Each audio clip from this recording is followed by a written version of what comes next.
All right, time for the crossover. It's powered by Everlow Concrete Repair in Omaha at everlowconcrete.com. Happy Wednesday, boys. Hello. Another great segment at 9 o'clock this morning with John. I love that segment. Love it. I do too. Love that segment. Talking ball, talking good ball. How come you never tweet when there's good segments about Nebraska basketball? I don't know what you're talking about. People forget that Nebraska has beaten Creighton 2 of the last 3 years. People do not forget that, actually. People also forget that Nebraska missed the Big Ten tournament. Don't make us play the But song. they can't anymore. But you know what? Not allowed to. Did Creighton win their last game of the season? Pretty sure we've had this conversation on the crossover. They might have covered. We do it every Wednesday. Yeah. We do it every Wednesday. Pretty sure this is deja vu. There is one thing Nebraska... Did they cover in that Auburn game? I can't. There is one thing No, Nebraska they didn't. accomplished today that Creighton will be unable to do. Okay, what is it? Preseason 14th. There's That- no way Creighton can be preseason 14th. It is physically impossible for them to That's do that. Correct. Just want to by be you. fair. They will never Okay. be preseason 14. Yeah. Unless they join the Super League or whatever. Ooh, Do you think the Big East? La So the Liga. Big East is at 11. I don't think the Big East will ever get back to like those. You remember like before Creighton joined the Big East? Unless, what it was? like- Wasn't it like 16? Unless they do, yeah, it was giant. Yeah. Unless they do like college football Super League and then all the other schools get like left out and then the Big East becomes like the basketball, Yeah. kind of quote unquote Super League of not Big Ten and SEC teams. Like, like Gonzaga or something like that. Gonzaga to the Big East. St. Thomas will join the Big East in like 4 years. So I'll say in the next 10. yeah, okay, in the next Yeah, 10. Yeah. But that would fit the Midwest. Yeah. There you go. They get to 12. I don't know about 14. About 14. Great segment. Just wanted to give you guys a shout out on that one. Have you ever guys Thank thought you. though Great that do you miss Big East football? I miss the Big East logo on the field sometimes. Yeah. I was thinking about that Yeah. watching Miami the other night. Yeah. They were once in the Big East. Oh yeah. Yeah. Pittsburgh, Louisville, Big East football. And they were like, "You got it. Syracuse? This is too easy. You got to get us out of here." When did And that Miami blow has up? not been to an ACC title. Did it blow up when the ACC expanded? Let's see. Because Miami has actually been in the ACC for a while. Have they not been to an ACC championship game, Josh Hodson? Who? That was true as of a Yeah. few years ago. Yeah, Really? Well, they haven't made it. They should have made it last year, but they choked. they said the Big East was too easy. Get us to the ACC. UConn football was good. So- Syracuse, Boston College. Yeah. So 14. Okay. Yeah. Right when. So right when the Big East it Creighton became joined the Big East, yeah. the Catholic 7. Remember that whole thing. That's what they were calling it That's- at first. that's The crazy. The Catholic 7 were going to join, and they did. And they did. It happened. And they did. It did happen. Oh, wow. Louisville- Everything's fine at Penn State now. Louisville, Rutgers, Cincinnati. Who else was in Well, people there? forget Penn State used to be independent. Mm-hmm. What's this about Penn State, Jeff? They've introduced do you remember their old end zone? The font that Oh, was yeah, in there? yeah. They've brought that back. So Oh, we're great. cool now, right? Oh, Yeah, so yeah, they're all trying to sins forgiven. distract people from losing 2 in Why a do row. they do Wow. this? I've never Why are we seen so a- obsessed with stuff that was in the 90s? I've never seen a football program, change up their aesthetics in the end zone to distract people from disappointment before. First time I've seen that. Wow. Well, you just flood the market. That's how today is. You got something bad going on, you just flood it with something else. People Mhm. talk about that and they Yep. lose interest in the fact that you lost 2 in a row. Yeah. Nebraska got a new volleyball court. Have you heard the news? No. Nothing's bad. Nothing bad is going on there. If Nebraska ends up losing to Maryland on Saturday, we'll find out there's some like new Herbie thing on Monday. Herbie, they're gonna slap a Herbie on something. No. This was previously planned. We were always going to do that on this day. Excuse me. Yep. That's what it's all about. People are obsessed with Courts. well, I like We new courts. I we like new stuff. nostalgia. Did you not But this- watch any of the preseason NBA game on Peacock last night? I did. Did And I you? heard AI, I what's his did. name? Didn't even know about it. So That's great. Well, so the Bulls played the Heat. It was on Chizen, which was funny that they had local broadcasting there for it. But It was on what now? it was on the Chicago Sports Network. Chizen. Chizen. Okay. Yeah. That's why I saw it. I got a notification. Want to be Why- crystal clear about what we're doing Why there. is that relevant? I'm just being me. And He's adding color to Chicago the. things. Yeah. So, because they were teasing the Lenny Kravitz NBA song. Say again. So Carrie Underwood is your Sunday night. Yes. In the winter, Lenny Kravitz is going to be your Carrie Underwood. That's a good spot for him, I think. What's the song? What's the song sound like? Well, they just were teasing it. I've been And it waiting did- all day for basketball night. Um, Well, you could do waiting all No, day for Sunday night because they're going to do Sunday night basketball. Okay, so they just tease like the beginning. It feels like it's more the Chris Stapleton Monday Night Football Oh, than okay. Carrie Underwood. But so they introduced because I'm a score bug guy, so I was looking at the score bug. Many are It's pretty these good. days. I think NBA will have a greater impact, or NBC will have a greater impact on the NBA than inside the NBA does. I love what NBC's doing. I will say that. Like I like their look. I like what's cooking Yeah. over You there. would See, I don't think inside the NBA does much for the NBA. They do a ton for the individuals. Okay. Yeah. Okay. But NBC is going to embrace the NBA, and they're turning it into Sunday Night Football Yeah, because they're going to have their pregame show at the site of the NBA primetime they game. make it feel big. Mhm. gonna Why? do the same thing Because with they baseball. care. Yeah. Yes, it's great. you They show up in places. you wouldn't love it if Lenny Kravitz was like, "Hey Jack, it's a fact. Show's back in town. Kings and the Hawks on a Sunday showdown. Stadium's rocking. Let's pick up the sound. Waiting all day for basketball night." I wonder how. Do, do, do, do, do, I wonder do. how it'll be received. Like football is America, the NBA is it's a little bit of a different audience in terms of the size. Two Americas. Yeah. Like will it be big on Sunday night? Well, It's matchup dependent, right? Yeah, super So, matchup but- dependent. But they haven't Superstar announced like their games yet, Sure. have they? They have to have, I think that they have to have an all-star in every single one. Like the NBA Yeah. cannot afford a Panthers Titans equivalent, no offense, Josh, on their None primetime taken. games. Like they Yeah. you can't have, hey guys, we're gonna have the Pistons Yeah. We're just trying to work well, play the everybody great. in. Yeah, no, Yeah. you can't work everybody Because in. they don't like Sunday Night Football rarely has a dud matchup. Yeah, but you Even get when 'em. it's like the Giants versus like the Chiefs. Yeah. Like, that yeah, was, I think so the first Sunday night Ooh. NBA on NBC. I game, guarantee you it's the Warriors versus somebody. wrong. It Okay. is the Los Angeles Lakers Sure. visiting the New York Knickerbockers. Okay. Okay, that is the Yeah. least surprising. Yep. Okay. But On then NBC, Peacock, and Telemundo. Now is ABC going to still have Saturday night NBA There were also it's a They- doubleheader that night, by the way. It's OKC and Denver as well on NBC? on NBC. yeah, but When that, is that starting? February 1st, But is it going to be like at 6:00? 7 and 6 and 8:30. not bad. Wow. See, but that I like that matchup from them because they go, all right, hey guys, we'll do the markets in the beginning, and then we'll give you good basketball Yeah. Yeah, as your they'll do a- reward at the end. They'll do a West Coast. I mean, I'm sure. I don't know if they're doing doubleheaders every Sunday. It doesn't look like it. No. So the first one's a doubleheader, and then they take Super Bowl Sunday off, and then the next Wow. one. So then they're back on February 22nd, where it'll be Celtics and Lakers. Isn't I just thought about this. I haven't thought about this before. Basketball on the West Coast is so much better than basketball on the East Coast in the NBA. in the NBA. Well, I mean, Like infinitely. the times West has been a better Yeah. conference than Yeah. the East for a while, I but guess. like, but like now it's because Tatum's out, Halliburton's out. Like Gary said to me yesterday, he's like, the Knicks might end up making it to the NBA Finals, and I go, no way. And then I thought about it, and I go, oh, well, they're not hurt, so they actually might Mhm. have the best shot. the thing about it looks like, and I'm looking at the times here, looks like some of the issue that they might run into is that they're not at consistent times.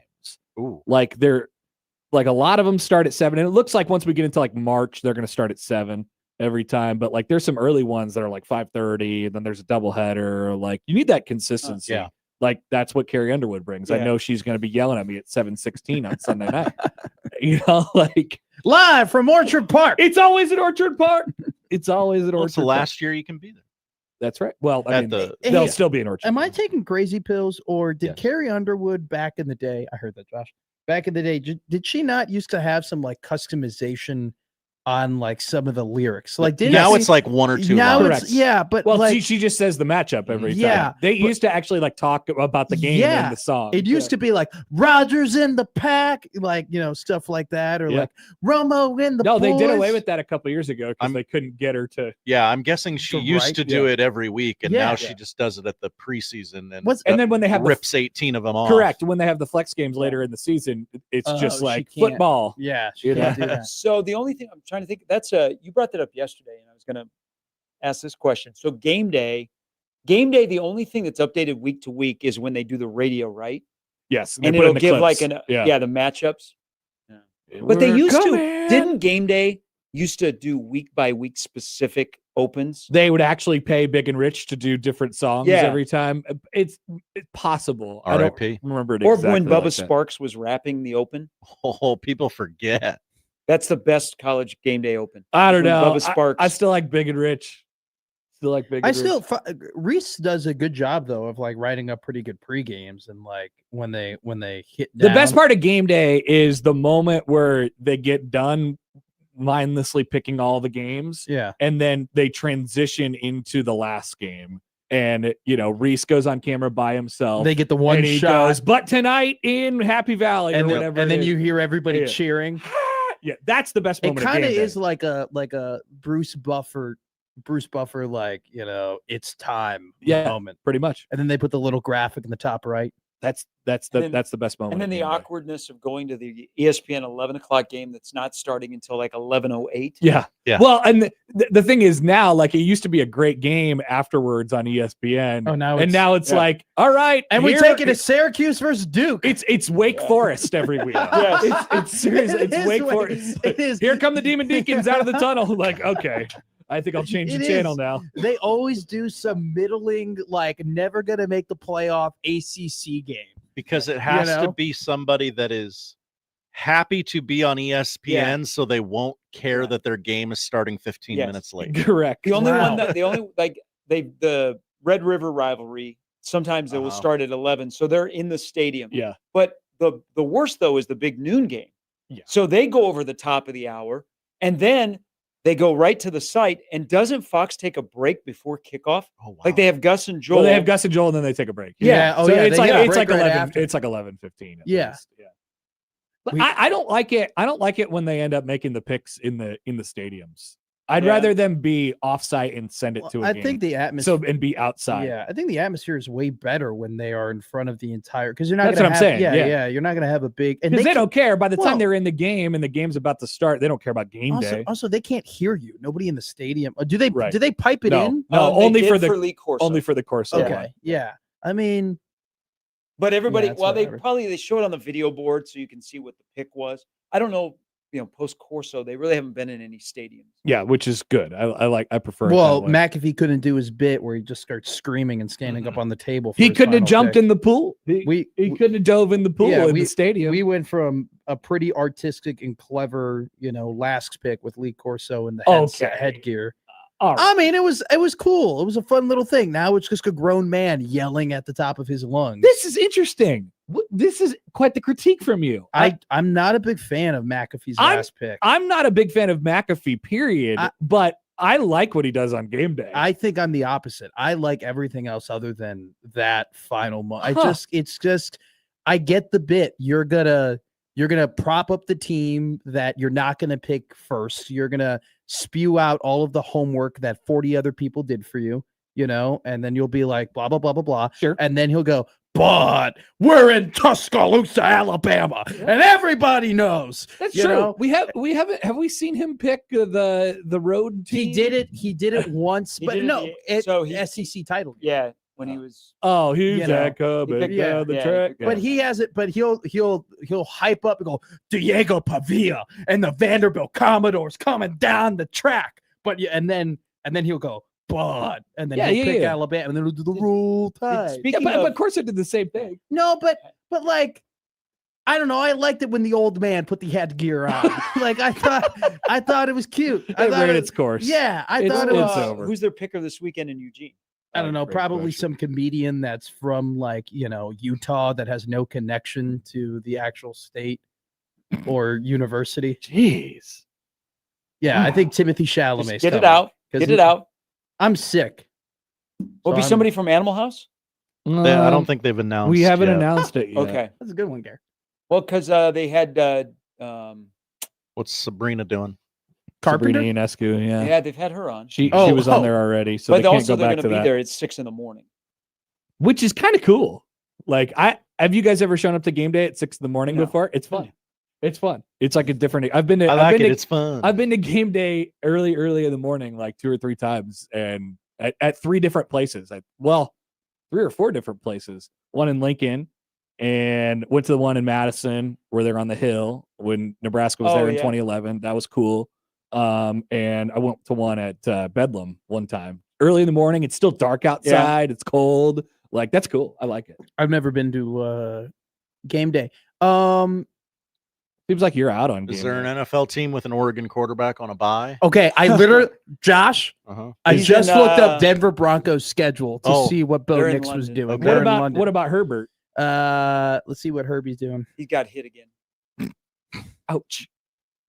They could bring his girlfriend that everybody's obsessed How about, with. how They're in about Miami this weekend. Okay, never mind. wait, how about this one? Are the Browns on a? No, they play the Steelers at Pittsburgh. So I'm looking at the Ducks wire, and they were Oh, yeah. throwing some names out That's the there. boards say. How about Kenyon Barner? they no. don't know you'd recognize him. Wouldn't We're not move an the Oregon needle. fan. It's got to move the needle, right? Ty Burrell No. from Modern Family. They've had him on before. Uh-huh. Okay.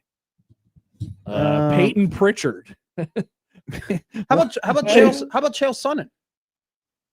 He had a connection to Oregon. He went to Oregon. There you go. Joey Harrington. Chael Ooh, Sonnen. They might be limited. I this think weekend. Chael Sonnen won like a national title in wrestling in Oregon, if I'm not mistaken. Why don't they get a Hoosier? Just tick everybody off. Whoa. Ooh, there you go. Do they have any like D-Rock. I'm trying to look at have Danny Ainge. How about that? Or Ahmad Rashad. Okay. Ahmad Rashad would be kind of interesting. Okay.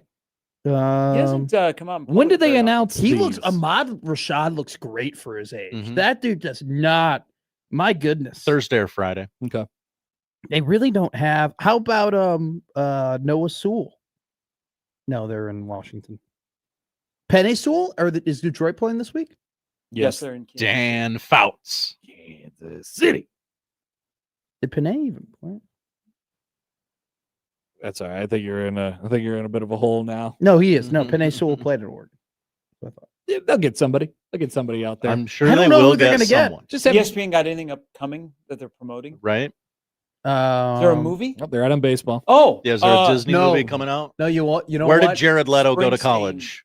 the Springsteen movie's coming out. Jeremy Allen White? The Bear? Yeah. No. Where did he go to school? No, this would be the Yeah, classic. where did time. Jeremy?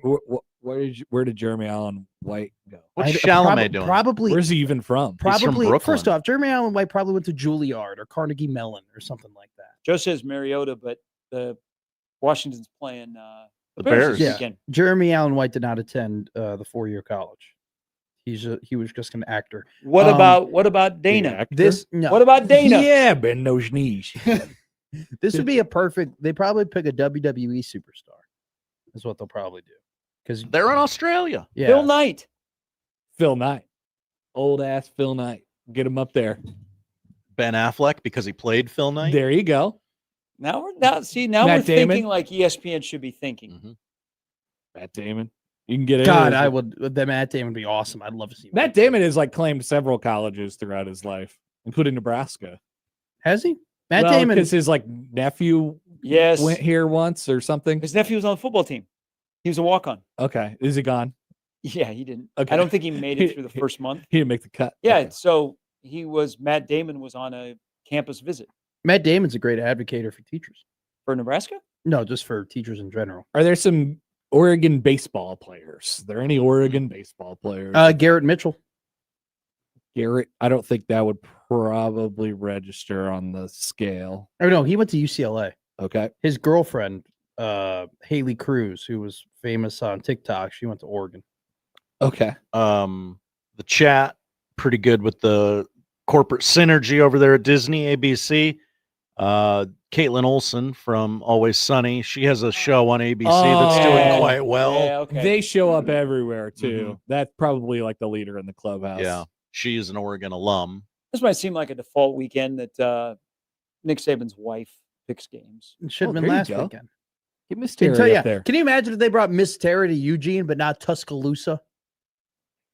She get bombarded. What would she make? Pepperoni rolls, which you've been to West. If you've been to West Virginia, are super popular. They'll leave her alone in Eugene. They'll bombard her in Tuscaloosa. You know, she can live her life. Do you think they'll? If you were Signetti, wouldn't you say, "Hey, do you guys want me to come on set?" He would be the kind of they- person you that know would they're do a gonna live have him. in person. Okay. Because Okay. Lanning will be. Yeah. What if the Dodgers get it done tonight? Oh, I see. So they got a little time off. Yeah. Dave Roberts, who I looked up and is an Oregon alum. I did not just know that off the top of my head. Whoa! I had no idea. Really? Yeah. I thought. Do you think they know in Oregon that he's Wait, one of theirs? Yeah, I don't know that would get the people going very much, but Dave Roberts went to UCLA. Are there two Dave Roberts? Probably. There you go, Josh. This yeah. isn't that Dave It's a Roberts. very popular Damn. name, Josh. Dave Roberts and Aaron. I'm pretty sure Aaron Not Boone all and David Dave Roberts look had the that same. whole This UCLA. Dave Roberts does not look like the other Dave Roberts. Yeah, yeah. Way to go, Josh. Aaron Boone and Dave Roberts had that whole UCLA versus USC beef before the World Series last year. Dave Roberts could be in an Adam Sandler song, though. We'll What? be here in less than 2 weeks. And you can go to our website. I'll Yeah. I tell thought you. you were going to say, Josh, that what if the Dodgers handle business and then they have Kyle Schwarber go out to Ohtani. Eugene? Oh, and yeah, get Ohtani on there. Who the hell cares? If you can get Ohtani, get Ohtani. Yeah, if you could get Ohtani. you Remember, gotta I get love betting. I'll make After some last picks. weekend, the bar is really low. does he have an interpreter? Did he get a new one? he can speak English. He can. He just chooses likes not to. He just likes to have the interpreter there. If I say that I can't speak English, they'll probably leave do me it. alone. He'll probably do better putting his words together than Theo Von did last week. Oh, was that who it was last week? He was Yeah. awful. I didn't watch. He tried to last hit week. on He tried- Jess yeah. Sims, and she blew him Whoa. off Yeah. on air live. He goes, I hope to see you soon. She goes, I hope not. Really? Yeah. That's Yes. awesome. Hey, and when he was on set, It was so bad. it was like he was on tape delay, and it was uncomfortable. Like even McAfee, you could tell. And Well- McAfee loves him. McAfee was uncomfortable. Do you know how I knew it was bad? It was getting really bad. Herbie did one of these to him. Yeah, like chill out. He like Yeah. grabbed him by his shoulder and was Yeah. like, "You're okay, buddy. You're You gonna know, be you're okay, good. man." Yeah. Just calm down." So let's say USC wins Saturday. USC wins at Notre Dame. Nebraska's unbeaten going into that game, or they have not lost since Michigan. Mhm. USC, Nebraska. Blackout game day. Night game, probably. Probably. Yeah. Yeah, that feels. All things that feels. vindicated. That feels possible. What else deal. is going on that week? Let's check, Josh. I've not I'm looked, glad but you asked. remember, it's Nebraska, USC. Nebraska, Michigan State did 1.5 million viewers on FS1. Sure, it's a helmet game for sure. Are Yeah. they gonna have? Is Nebraska gonna have different helmets for that game?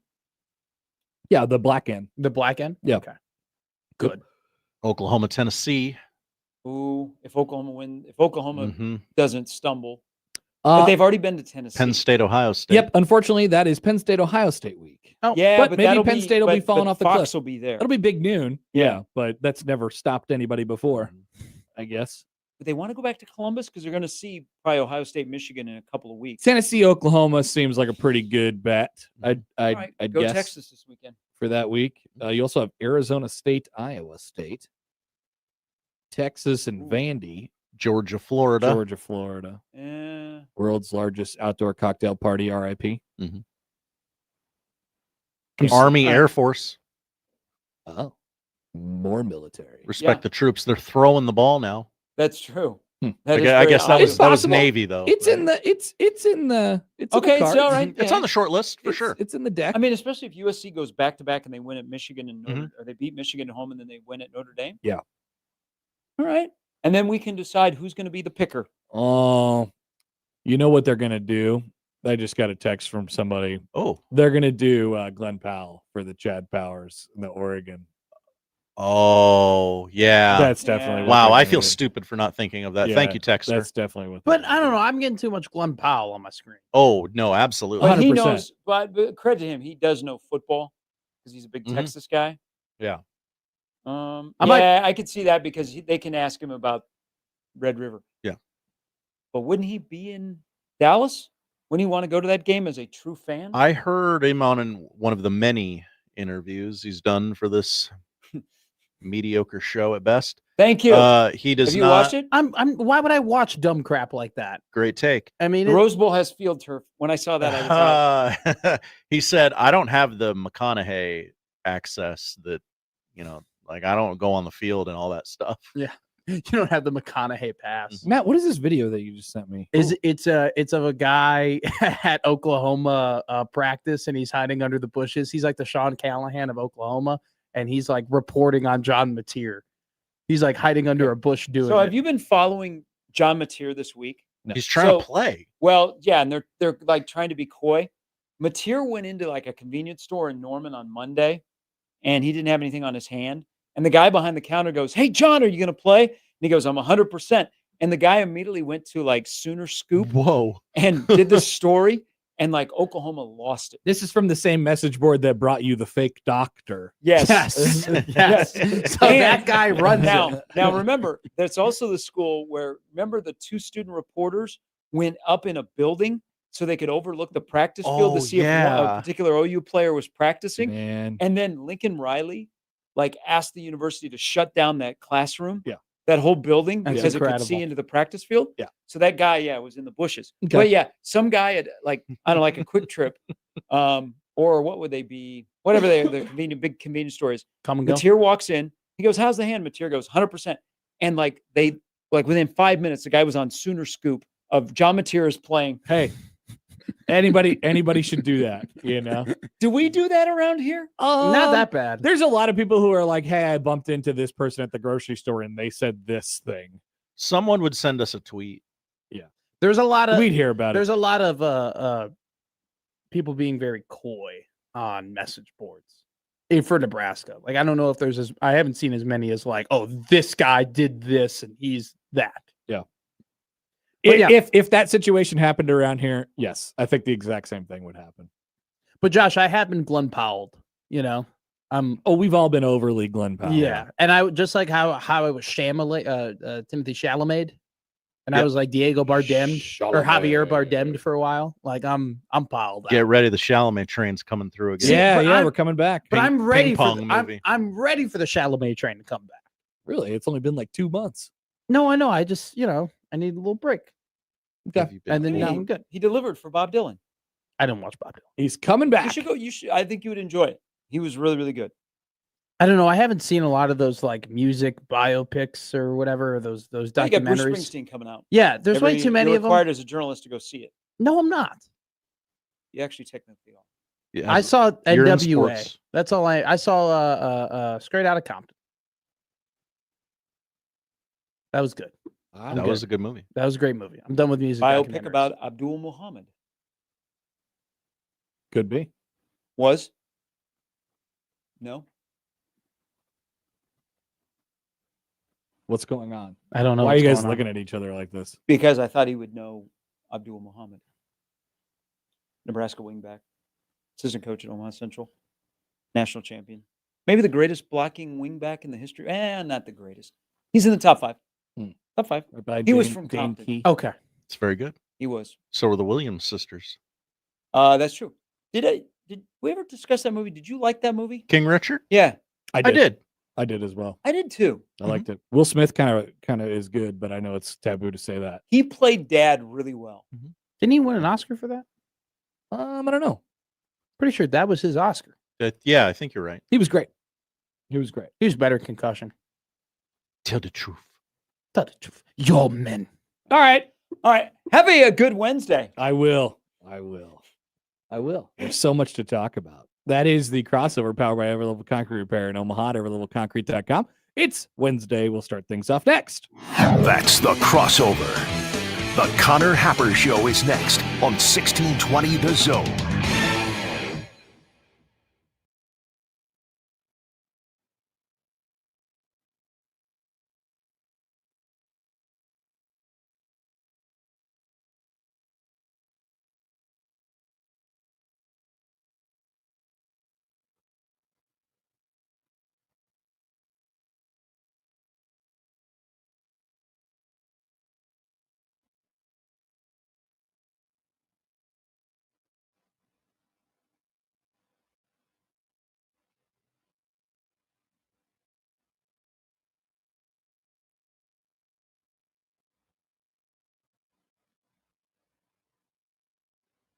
A beautiful fall day ahead Wednesday with top 10 day potential. Expect sunny skies throughout the day with a southeast breeze 5 to 15 miles per hour. Highs around 70. I'm meteorologist Sean Everson from KETV Newswatch 7.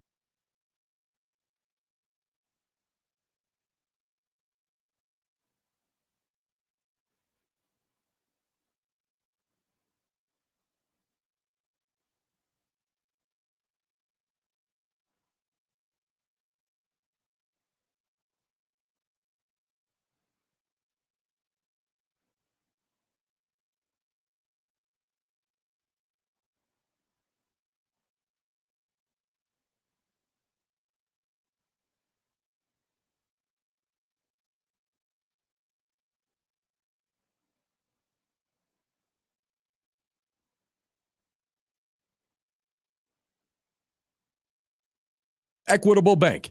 We take banking personally. EquitableOnline.com.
All right, welcome in. Happy Wednesday. It's the Connor Happer Show here on 1620 The Zone and on 1620thezone.com. Connor Happer, Josh Hodson with you.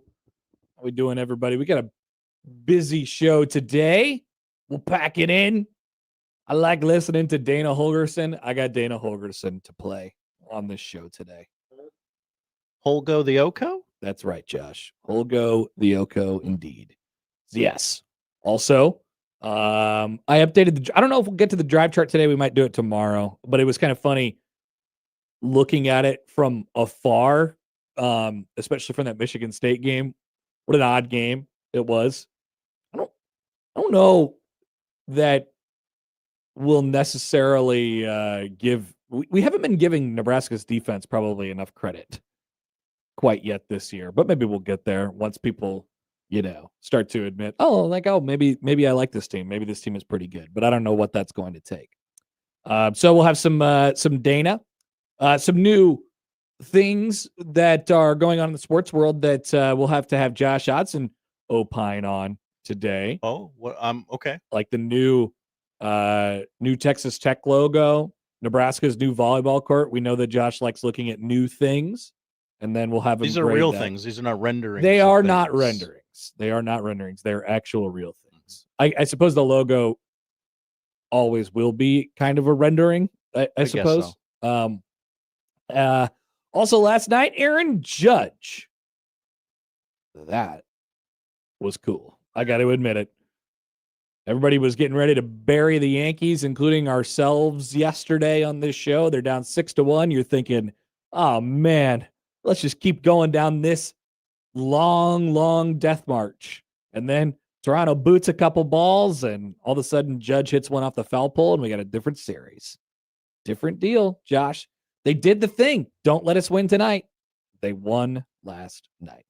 Robin Washut will join here in just a few minutes. Get some basketball takes from him. Yes. Oops. There's nothing you could do about it, Josh. Nothing you could do about it. It's fine. If everyone else wants basketball talk, we can talk basketball. They do. Got a football game coming up in just a couple days. We'll cover the football game from all possible angles. Will we? Yes. Of course we will. Okay. But a little infusion of basketball, not the worst thing in the world. Nebraska picked 14th in the Big Ten. We'll talk about that and more with Robin coming up in just a couple minutes. Mitch Sherman will join us at 11:30. That's the lineup, powered by the Rooferees at John Higgins Weather Guard. And I have an opinion today. getting your opinions, any way you'd like to get in touch with the show, whether that be 402-951-1620 on the Prairie Flower Casino Zone hotline. You can call or text that number, tweet at Happer Show at Connor Happer on the JTech Construction Zone Twitter feed, email Connor and Josh Show at 1620thezone.com on the Equitable Bank Zone inbox, and you can even leave a comment on YouTube. We say good morning to the YouTube streamers today who were opining in the comments already about who the celebrity guest picker is going to be this weekend in Eugene. Maybe they just get Signetti to show up. That would be bold. Coach, what's your pick? What's your pick? You have a game in a matter of minutes. So that's how you get in touch with the show. We'd love to hear your opinions today. Also, coming up at 1, Big Ten Power Rankings with tiers, the flattening. Flattening. Some tiers have gotten smaller, and then most of the other tiers have gotten larger. Clearly defined tiers, or getting close to that as we near the midway point of the college football season. Glad that you are with us today. Let's just start with Aaron Judge last night. I can't be a hater, Josh. So go ahead, if we can, pull up the video. If you're prepared for it, just give me the old thumbs up when you're ready. Okay. Last night, this is still early in the game, but Toronto boots a couple balls around. It's 6-3, and then big, tall monster man steps to the plate. Right pitch. Hits a drive down the line. If it's fair, it's his moment. It is. It's tied. Judge has arrived.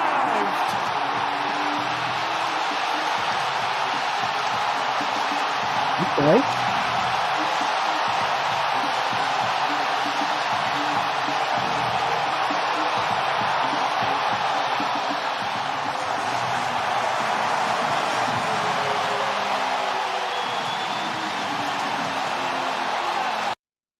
I'm always impressed about his ability to he's pretty stone faced, you know. Mhm. He's one of those. He's kind of, a lot has been made over this over the years as he's become the Yankees star and therefore the star of Major League Baseball. But he's kind of made for it, you know. He's just Oh yeah. he's just kind of even keel. Doesn't really even pop a smile very much. It's just and he's this big monstrous man setting all sorts of records, and now has a couple playoff moments to boot last year, and now a big home run and a great moment in the ALDS last night.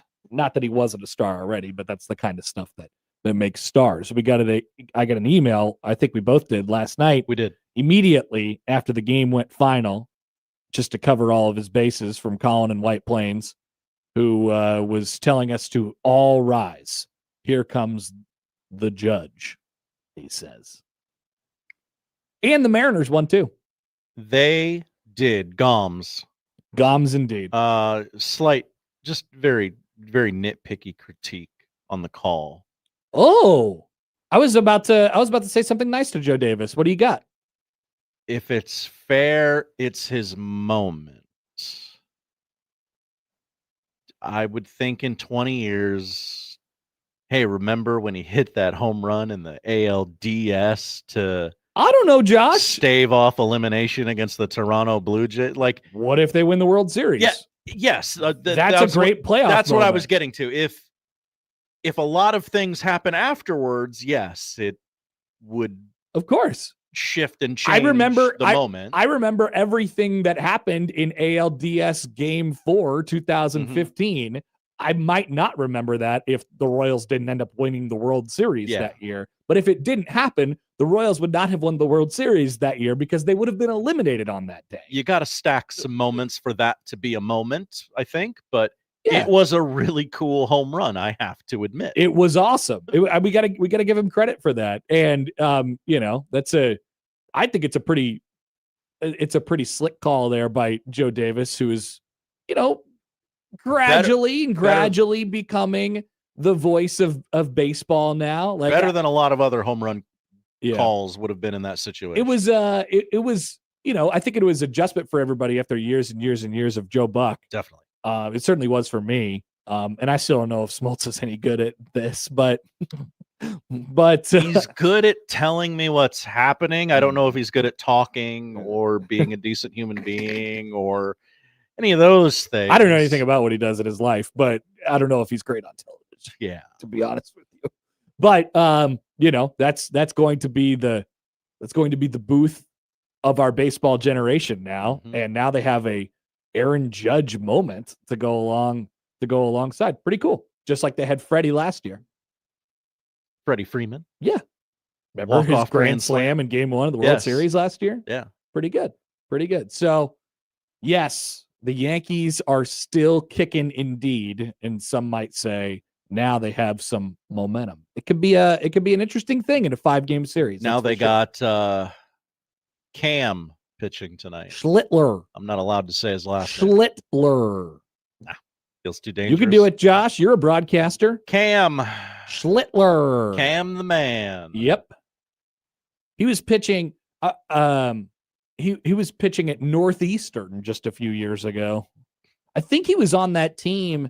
Nebraska beat him in the regional in 21 in Arkansas, because they played Northeastern in their first game. Okay. I don't know who pitched that. I'll have to check that out. But I think he was on that team, or maybe that was after his time. But anyway, he's a Northeastern guy. Grew up a Red Sox fan. Dominated the Red Sox, and now gets a chance to. And now had a good game. Pitch the Yankees into Game 5 and go back to Toronto, which is going to be a madhouse if we get there. Oh. Holy smokes!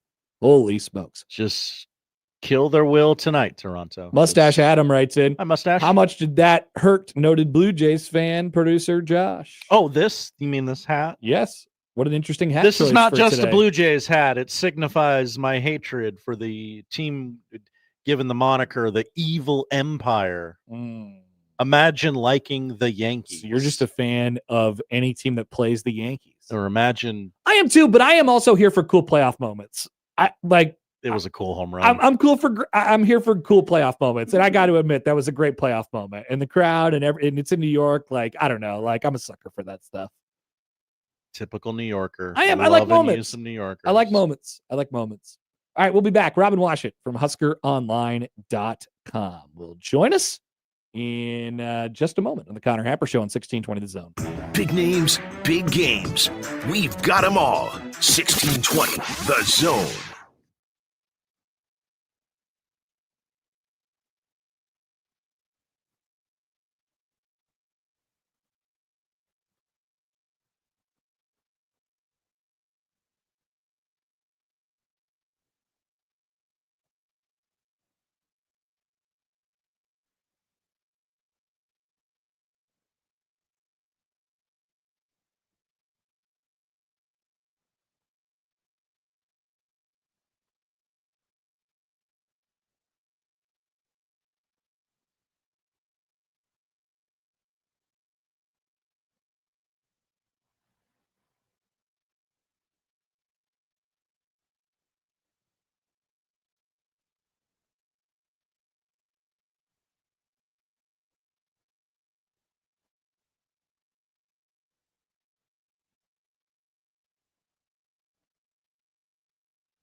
Bella's Pumpkin Patch and Apple Orchard is celebrating its 41st year of creating magical memories. Swing into fun on the new swing ride called Aunt Kelsey's Apple Swing. Take a drive on Steph's fun country drive where the kids are the drivers. There are over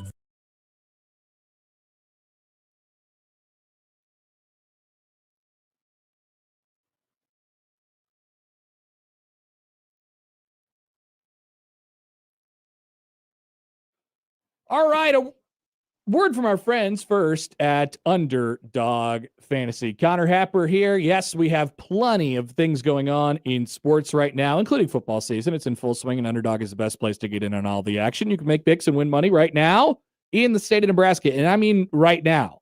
We got baseball all across the board. Heck, there's even some WNBA. I'm seeing some higher or lowers here on the app.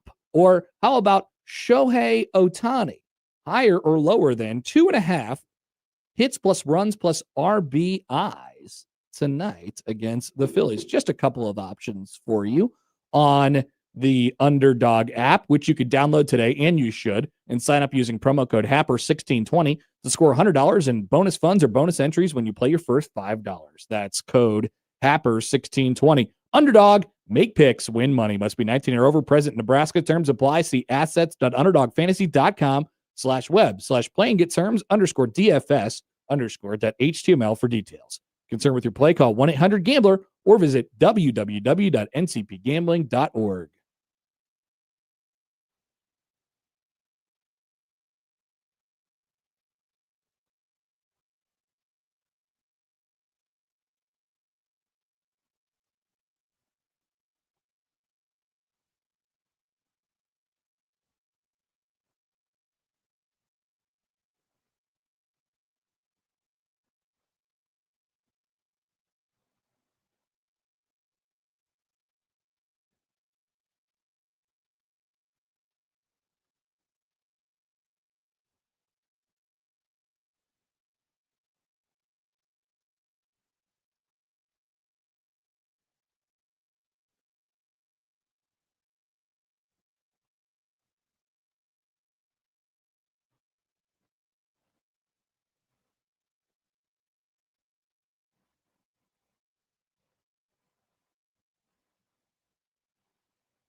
The biggest basketball coaching convention of work on your skill stuff while you listen. What? You don't want them there. Yeah, I'm talking.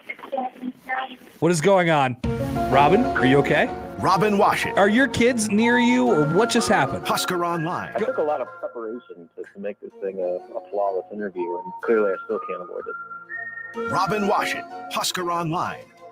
Maybe it was aliens. Maybe it was a phenomenon that we can't explain.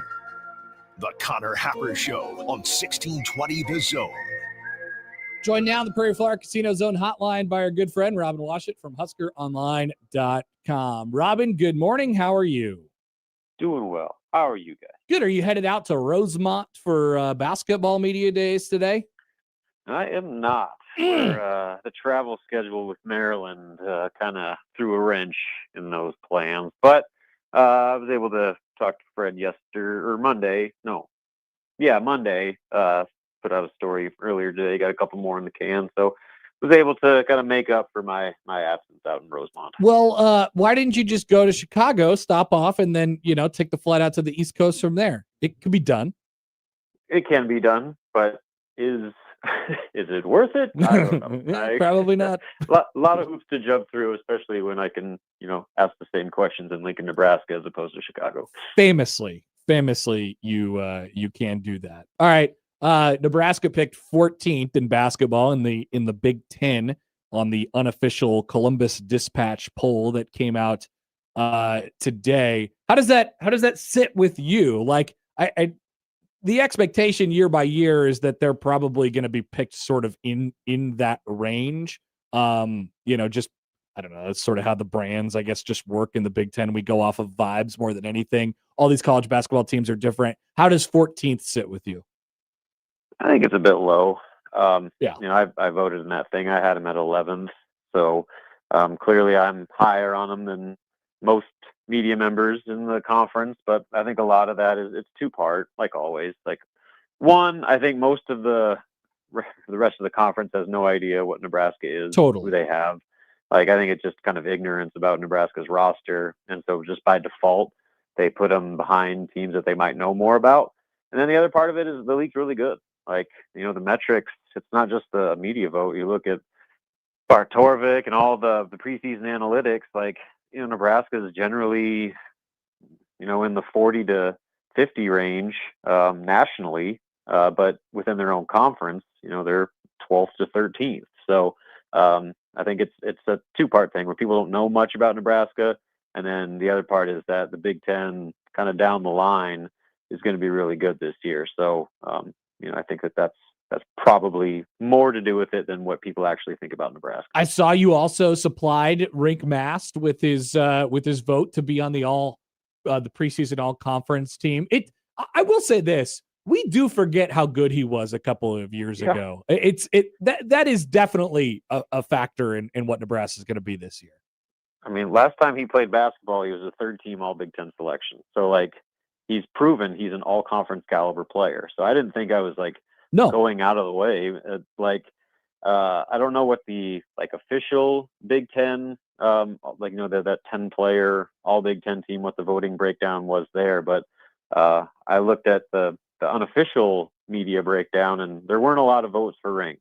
I was one of the few that still remembered how good he can be when he's healthy. And just the fact that everything Nebraska does is going to run through him, he's going to be as valuable as any player in the Big Ten to his team's success, maybe outside of Braden Smith. So the Big Ten team, my vote, the only difference that I had, it was basically chalk from my ballot to what it ended up being, was I had Rink over, I believe it was Jackson Shellstat from Oregon. So, I get it. Again, I think people forgot about him, but certainly people around Nebraska didn't. And I fully expect him to be, if healthy, that type of player that's going to put him in the all conference conversation. What else? I mean, what else are we hearing we're just 8, 9, 10 days away here from the exhibition against BYU for Nebraska basketball. What are we hearing? What do we like right now from Fred Hoiberg and company? Yeah, I mean, I think that they're kind of cautiously optimistic about what they can be. I think they know that they have some deficiencies, athleticism, defense are going to be things that, they're going to have to probably perform better than people expect and maybe overcome some of those deficiencies in other ways. But I do think conversely, they're going to be a significantly better shooting team. And with Rink, again, so much hinges on his play and his health. But if that picture kind of turns out the way Nebraska hopes, you're going to have, potentially an all conference player surrounded by 4 other shooters at all times. And that's kind of I think the Hoiberg look that, I think people envisioned when Fred first got here 7 years ago. I think this is probably the closest group to, that identity that maybe he's had since he's been here, in the sense that he has his kind of go-to 5-man that is surrounded by complementary pieces. And if they shoot at the clip that they're capable of shooting, at all 5 positions, they're going to be a tough team to guard. But, the other thing is, how are they going to hold up on the other side of the ball? I think they're going to be a decent enough rebounding team, just with their size and depth in the post. But, on-ball defense, and then the willingness to make those gritty toughness plays that often define games in this conference. That's a big unknown as well. So I think from a shooting and skill standpoint, they're going to be just fine. Can they defend well enough, and will they be tough enough to make it through a 20-game Big Ten grind? I don't know. That's to be determined. Over to football with Rob and Washut from Husker Online with us now on the Connor Happer Show on 1620 The Zone. It's been interesting. I think the sort, it's not uncommon how it's sort of been. The game happens, Nebraska wins. There's some consternation, what's going on with the offensive line. And then you kind of pull out 3 or 4 days later and you look at the stats from a 40,000 foot view. I was putting stuff in for my drive chart last night, and I was like, defensively, outside of the 2 drives in which they gave up bad field position and then the long one, right? That's about as good of a defense. I mean, look, you can't do this, I know, but it's a pretty good defensive performance. I feel like that side of the ball might be going a little bit under the radar right now just in terms of how they feel about him and their confidence level on the defensive side of the ball, and then what the others from the outside looking in feel about Nebraska's defense. Yeah, I mean, it's hard to believe that you can have the best pass defense in the nation and no one's really talking about it. Yeah. I mean, or at least not enough, in my opinion. So, like, that's where it starts. And then, I think the issue was it was kind of negated by the concerns about the defensive line and their ability to stop the run and rush the passer. And that Michigan game didn't do much to alleviate those concerns, where Michigan ran all over them with big chunk plays. They had trouble getting to the quarterback. And, it was kind of all those concerns that we had all offseason played out exactly the way everyone feared in that Michigan game. And so, all the goodwill that they had built with, especially the play in the secondary and, over those first, 3 games was kind of washed away in that Michigan game. But, like, I think you look at the overall context of the season and how they played, the defense has been, I think, much better than people expected. And then that Michigan State game kind of changed the narrative about that defensive line, where they got to the quarterback early and often, 20 pressures, 5 sacks. Williams Nwaneri suddenly looks like a budding star coming off the edge.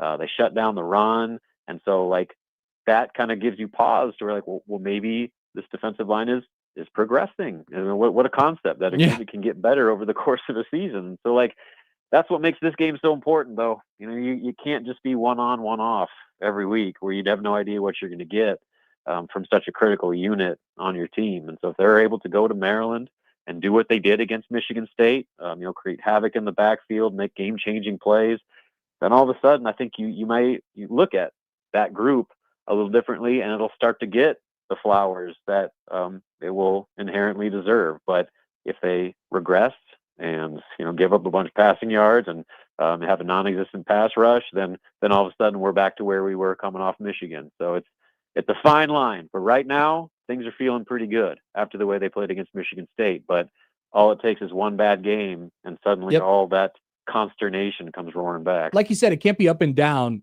What is your level of confidence in this team? Like, I guess mentally, whatever it might be, aside from the matchups, that they can make it through these next 3 games unscathed going into their, latter third of the season. Yeah, I mean, I feel much better about it after the Michigan State game than I did certainly the week before. But I do like, the big thing that jumps out to me about this team is the fact that for the first time in a long time, they have resilience. And now that they've made the big play against Cincinnati, they made the big plays against Michigan State. That goes a long way in your belief when you're going to find yourself in those exact same situations probably every week from here on out. And so, like, that's the difference. Last year, they just expected to lose because they did lose every time. And so, like, when you're in that late fourth quarter situation, it's like, what's going to go wrong now? Now you have at least 2 samples of evidence against Power 4 competition that you can make those plays. You can, make the game-changing interception, or, make the big pass, the 45-yarder when all hope seems to be lost. Like, that goes so far in just belief and confidence within that locker room that they've proven they can do it. They know they can do it, as opposed to just hoping they can do it. And I think that's probably the biggest difference of all, as far as my level of optimism. Yep. To keep their head above water over the course of these next few 50-50 games, that this group now has that belief in itself, that it's a much more attainable task to win these types of games than maybe in previous years. Yeah, I think they've taken a step forward in that category for sure. All right, Robin, we'll let you go. Appreciate it as always, and we'll talk to you soon. Sounds good. See you later. Back to chatting for Robin Washut from Husker Online. He's chatting and he's chatting at the same time. Robin was asked in the chat 51 minutes ago if to rank Michigan State, Maryland, Minnesota, Northwestern from best to worst. And who did he say was the best? I don't know. I'll let you find out on the chat. Oh, can't give that information away. Good That's tease. Proprietary. All right. We'll be back. 11 o'clock hour coming up. We'll hear from my favorite person, Dana Holgerson. Wow. He's one of my favorite people. I really like listening to him talk. I usually only take like 1 or 2 clips for the show the next day, but I have 4, and I really like to play them all. I don't know if we'll play them all in this segment, but I really want to talk about them because I like listening to Dana talk. You don't have any other coaches' faces on a T-shirt? That is true, Josh. Nor have I ever. Ever. Not before this. Tom Osborne? No, I don't have a Tom Osborne face shirt. Wow. Of course not. All right, we'll be back after this on 1620 The Zone.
Let's get back to the Connor Happer Show on 1620 The Zone.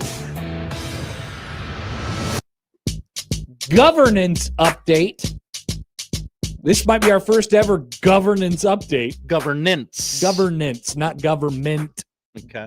Governance. Because we don't have a government right now, from what I've heard. They keep telling me that if you're flying, not charter, in the next several days, then you're going to be in trouble. And guess who's flying in the next several days, not charter? Oh, no. I don't know, man. I don't know. I have a lot of questions. I choose to not worry about these things until it actually happens to me. Maybe that's just a bad way to go throughout life, but at least I don't think I'm going to let it stress me out. Okay. Only 2 types of problems you can solve in this world, Connor. The ones you can, the one you can't. No sense in worrying about either of them. Also, you can't control it. So what am I supposed to do? All right. Governance. The Division I Administrative Committee on Wednesday, this is for the NCAA, adopted a proposal that would permit student athletes and athletics department staff members to bet on professional sports. Would you like me to repeat that? I think it bears repeating. Yeah, go ahead. The Division I Administrative Committee on Wednesday adopted a proposal that would permit student athletes and athletic department staff members to bet on professional sports. The rule change must be approved by all 3 NCAA divisions. Divisions 2 and 3 are expected to consider their proposal during their respective meetings at the end of October. If approved by all 3, the rule change will be in effect November 1st. So congratulations to all my friends working in various athletic departments and on athletic teams. You can now, starting November 1st, probably bet on your favorite NFL teams. Congrats.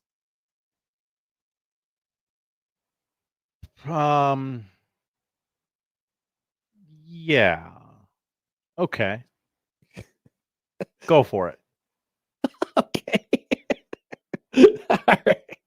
It seems like they're gonna go for it. It seems like they're gonna go for it. I'm honestly, I think it's okay that it's less restrictive as far as what student athletes and especially athletic department people like can and cannot do from a betting perspective. I think that's okay.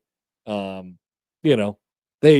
as long as the rules are very clear, and the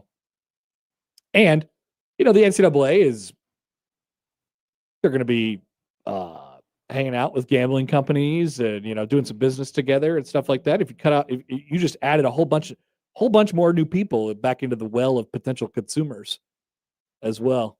So maybe it's not a bad thing in the long run for the NCAA from a money perspective. They need money. Money. There you go. Little governance update from the NCAA. Mike says, I'm going to kindly disagree. That makes sense. I'm like, once again, I've always been on this train as far as the gambling with athletes is concerned. Like these guys know the rules, and I hope that it's enough. I hope that people, maybe they don't. I hope that people have enough common sense to control what they're doing and still do it responsibly. You know what I mean? Just because they're, you can allow it. It doesn't get them in trouble. Now you have, as it exists right now, athletic department staff members and student athletes, they have this thing that's hanging over the head, which is the punishment. If you screw this up, then your eligibility will be affected. And if you're an athletic department staff member, then your job will be affected. And so point blank period, you cannot do it. But there's a pretty easy line of demarcation here. It's pretty black and white. Professional sports good, college sports bad. Right? Pretty simple. Right. Baptism by fire says, and what is said about common sense, Connor? I don't know. Did I miss an old colloquialism about common sense? It's not that common, Connor. Oh. I like this one from Platcat, and I definitely think it's going to happen before the season's over. Hey, I'm Dylan Raiola, and this week I'm riding with Will Compton and the Bussin' Boys 19-leg parlay of the week. See that, but that's the issue. Like that's where you get into the problems, right? Because you have all these people talking about how they see it, and here's another window of opportunity for me to be very critical of the gambling agencies, or not the agencies, the gambling companies and their social media feeds. It's a disaster right now. It's bad. They're putting out misinformation. I see it all the time.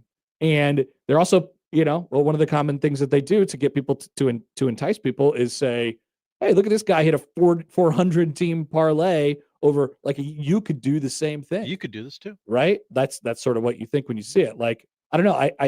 I want people to be able, and maybe there's some people who have to learn the lesson the hard way. And we've seen this across the country in sports. But I want people to have enough sense to look at that and say, that's not real. That's not real. Because chances are, when you see a betting slip that someone has won $5,000 on a $1 bet on, chances are they've placed 10,000 other $1 bets and they're actually losing $5,000, right? And they've had these systems sort of automate it for it. It's bad. And so it's bad. And hopefully, people can understand what they're getting into. As long as they have the proper education on this stuff, which I think they do. I don't know. I'm not in the meetings. I don't know what the meetings look like. I don't know what the gambling seminars look like at the college athletics level, but they do exist though. Oh yeah. Okay. Oh yeah. Yeah. They get the proper education. That's for sure. Is there that laminated poster in the locker room like there are in baseball clubhouses? I don't know. I don't know. I don't know. Because a lot of times the NCAA allows the leagues to take whatever initiatives, the conferences to take whatever initiatives they want, and they have specific rules on what to do, and so it's a lot of times dictated by the conferences and the proper education for this stuff. But it is also up to the schools to be like, hey, we're going to go the extra mile on this thing and make sure everybody's pretty well informed here, and they understand what they're getting into, and they know what they're doing. I don't necessarily think the access to it, because if you want to have access to it, then you're going to have access to it. They're going to catch you, right? If you're going outside of the rules.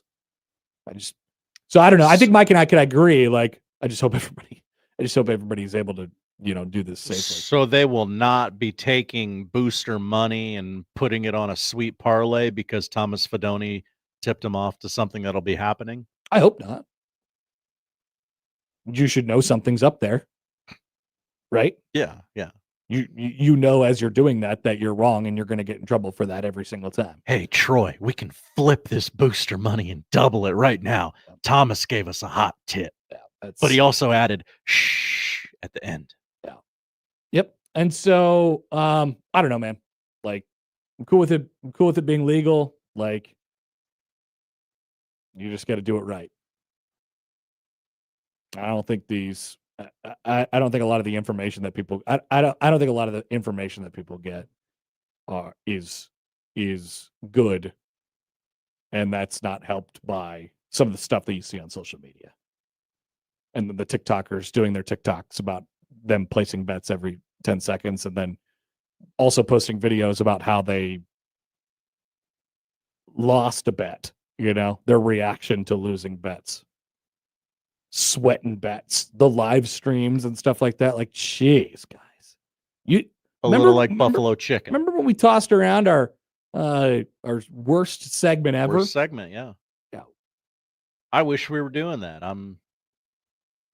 But nobody wants to hear about it. Do it in quiet. No, do it in quiet. That's why it was the worst segment ever. All right. Here is Dana Holgerson. Following our governance update. Good update. Our governance update. So Robin mentioned, I asked him the question, like, how much confidence do you have in their ability to win these next 3 games, given what you have seen so far?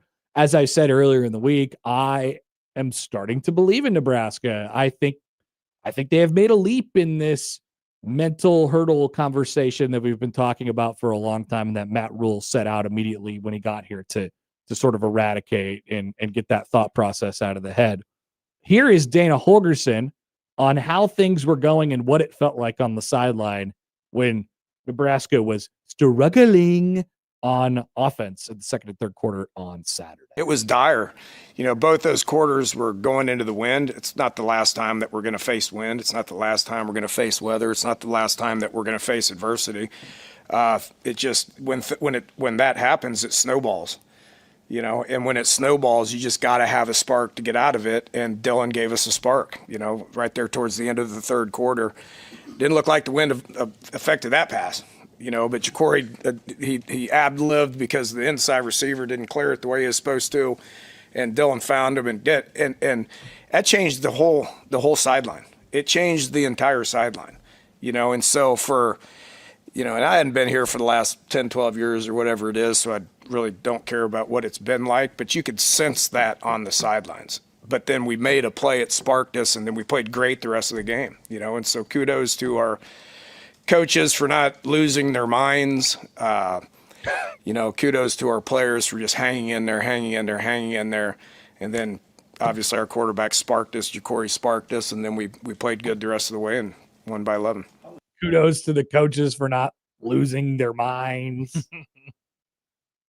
There's something just about the way that guy talks that I really enjoy, and we'll hear him a couple different times throughout the show today. But that's an interesting sort of window in a little bit. He said, hey, look, I haven't been here for the last 10, 12 years, but basically they've told me about what it was like here. And maybe he sensed that when he got here. Well, these guys when things go bad, they just don't believe that they're going to pull themselves out of this hole. And it started to feel like that a little bit on Saturday. And now this is twice that Nebraska's been in this situation this year where, oh boy, snowball's rolling on us. We are not in a good way, whether it be the performance of the offense or just the game flow starting to go for Nebraska on Saturday. It was both, right? They went from up 14-0 to down 21-14 during the middle of that run there. And you're like, how are we going to pull ourselves out of this?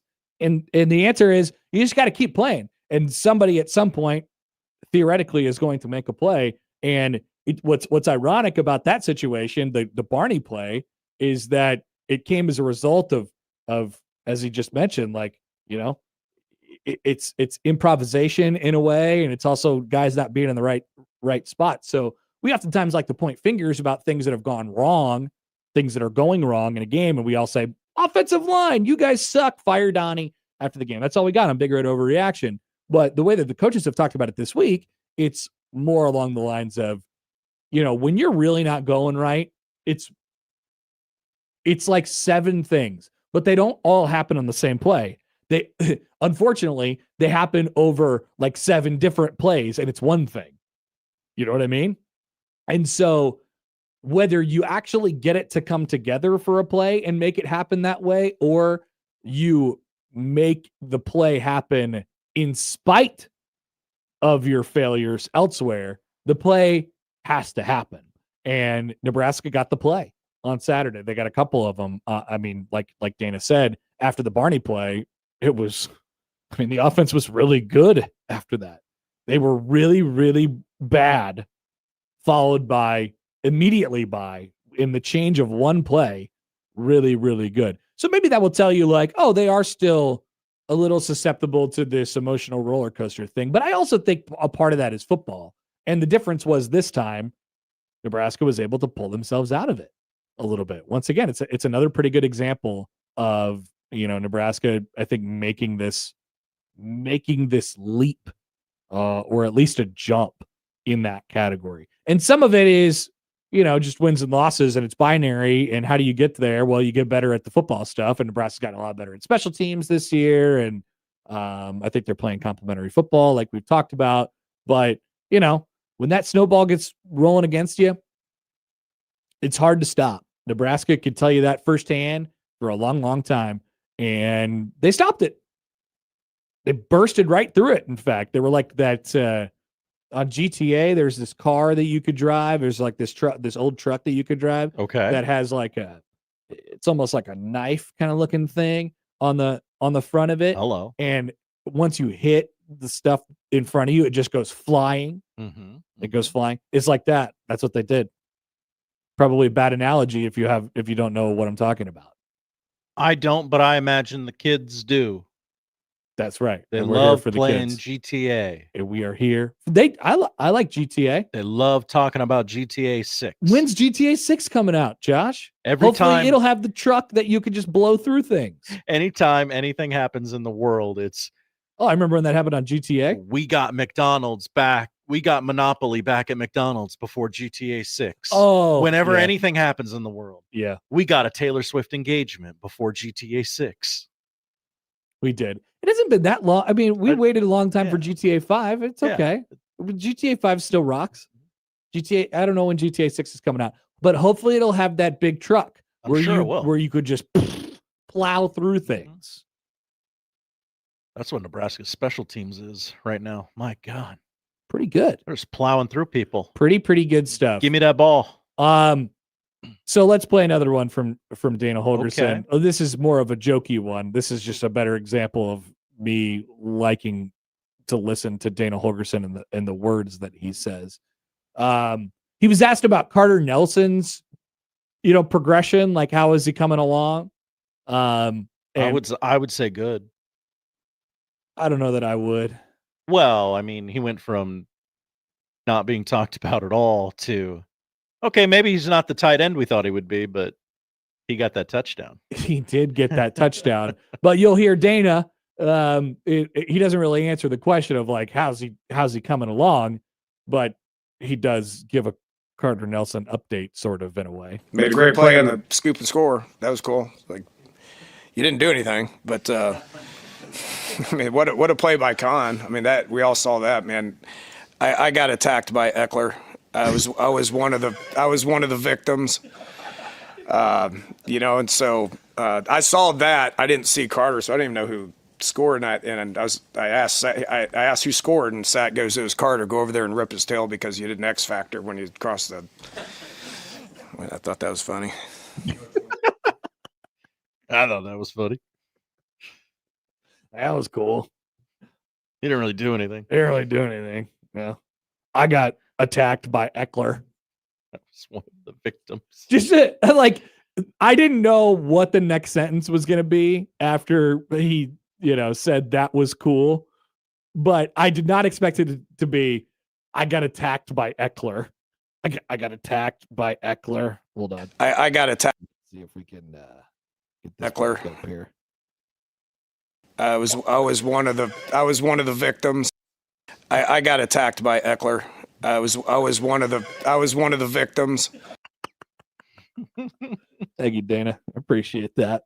So I don't know how Carter Nelson's doing as far as like his overall progression is concerned, but he did come up with that. That was cool. So we've had John Butler this week say that Deshaun Singleton. Yeah, his interceptions He didn't were really do anything. the easiest ever. Yep. And Holgerson says that Carter Nelson's touchdown, he didn't really do anything. He didn't. No, he was just the right guy in the right place. I agree with all of them, actually. But if you're lucky enough to be that person, then you got to take advantage of it. But he did not X factor as he crossed the goal line. he So did Dana not. went over to rip his tail. That's not they're serious about that. They are very serious about it. If Nebraska ever has a player who did what Amari DiMercato and many others have done, which is drop the football before they get to the goal line, portal. I think that person will probably. I don't know what will happen, but it's going to be really bad. Oh, they'll tell you. You got to go. You have to get it. Go play somewhere else. You can red shirt for the rest of the year. Yeah. You can hit the portal. This place is not for you. All right, we'll hear more from Dana Holgerson as we go on throughout the show. Also, don't forget to get your opinions in for I Have an Opinion coming up at noon. I've already seen a couple of them trickling in, so don't forget to get those in, and we'll open up the opinions at noon. Make your opinion the opinion of the day, the plow thing from GTA. And oh, knock all the other opinions out with your stellar. I gotta find a opinion. picture of this car so you can see what I'm talking about. Yeah, Are you gonna play some GTA, Josh? I bet your kid would love it. Actually, probably. What GTA do you play? Well, I don't really play much anymore, Okay. but I just know about it. It's 5, the most recent one. Okay. Yeah. Which came out like 10 years ago now. I played 3, San Andreas. Yeah. Vice City. You play Vice City? Yeah. Yeah. I don't know that I played 4. I think I might have been out by 4. Okay. Because it was 3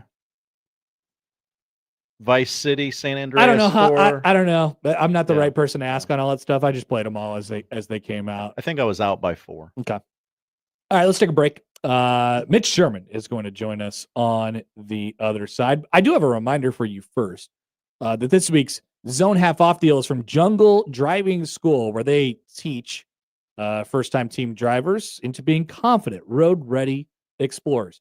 You're going to get the comprehensive driving instruction package, which is a $549 value, and you'll get it for $275 on Friday night at 1620thezone.com. You believe that? That is half off. There is plenty that is entailed in the comprehensive driving instruction package. You could find out more information on all of it from Jungle Driving School on our website, 1620thezone.com.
Who do you want to talk about first? Mitch Sherman, The Athletic. He can play. And we need people that can play. And we'll never be royal. Let me live that fantasy.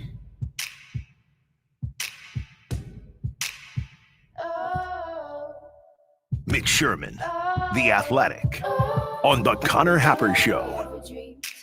On 1620, The Zone. He can play. All right, it's up at No Context 1620, which is a fun and interesting Twitter account that you guys can follow if you want to see the best and worst from the people who interact with 1620 The Zone. But this is the truck I was referencing before from GTA with the wedge on front of it, and you just plow right through everything, just like Nebraska did with all their offensive problems on Saturday. Just wedge right through that thing. As we're now joined on the Prairie Flower Casino Zone Hotline by Mitch Sherman from The Athletic. Mitch, good morning. How are you?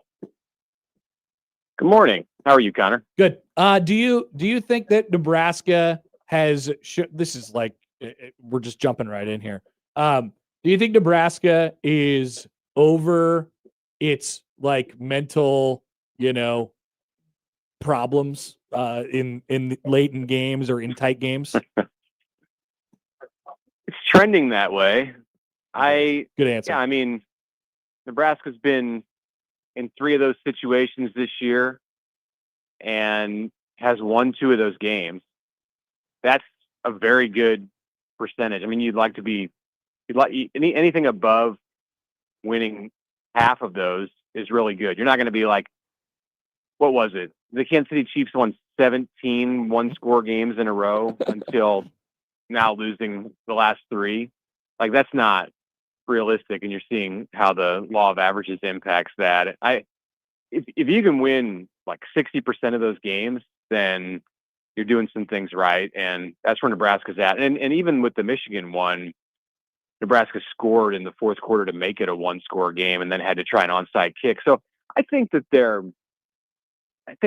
moving in that direction. Did hear, and I guess this is just natural, and probably any team would have some of these feelings. So I don't want to read too much into what Dana Holgorsen said yesterday about feeling some of the confidence issues on the sideline during the second and third quarter. I mean, any team that's going through a stretch offensively that Nebraska did during that time, whether they win all their one-score games or lose all their one-score games, is probably going to have some bad vibes on the sideline during that moment. So if he wouldn't have mixed in the comment about how I haven't been here the last 10 to 12 years, I don't know that I really would have really wanted to read anything into that at all. But they did get to that point, and once again, they sort of broke through. I imagine it felt very similar, late in the game against Cincinnati as well. And they made whatever play to get them out of this funk, which was really the thing that was missing in all of these other games that we've talked about over the last 10 to 12 years.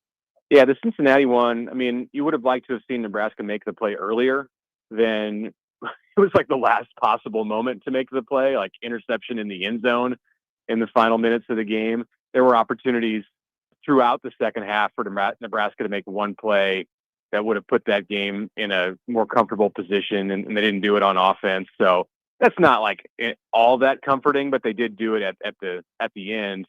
Against Michigan State, it was way more decisive because Nebraska made the play as soon as Michigan State took the lead to go tie the game. That's what good teams do. You can all good teams are going to end up in situations where you hit the skids at some point, and it may not be against Michigan State or a team comparable to that, but good teams will find themselves in some moment of adversity, and they answer in the way that Nebraska did in that drive, and then they kept their foot on the pedal, which was the most impressive thing. Yep.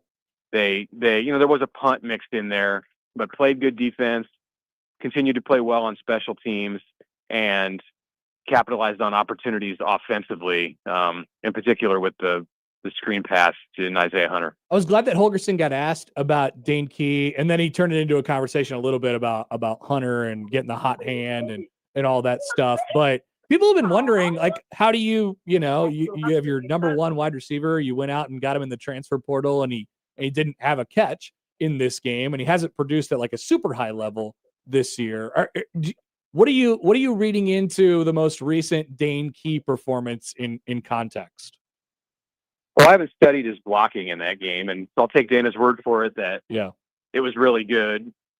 You know, you can't really put too much stock into if we had 30 more snaps, Dane would have been all over the place. Like that's just coach speak. Sure.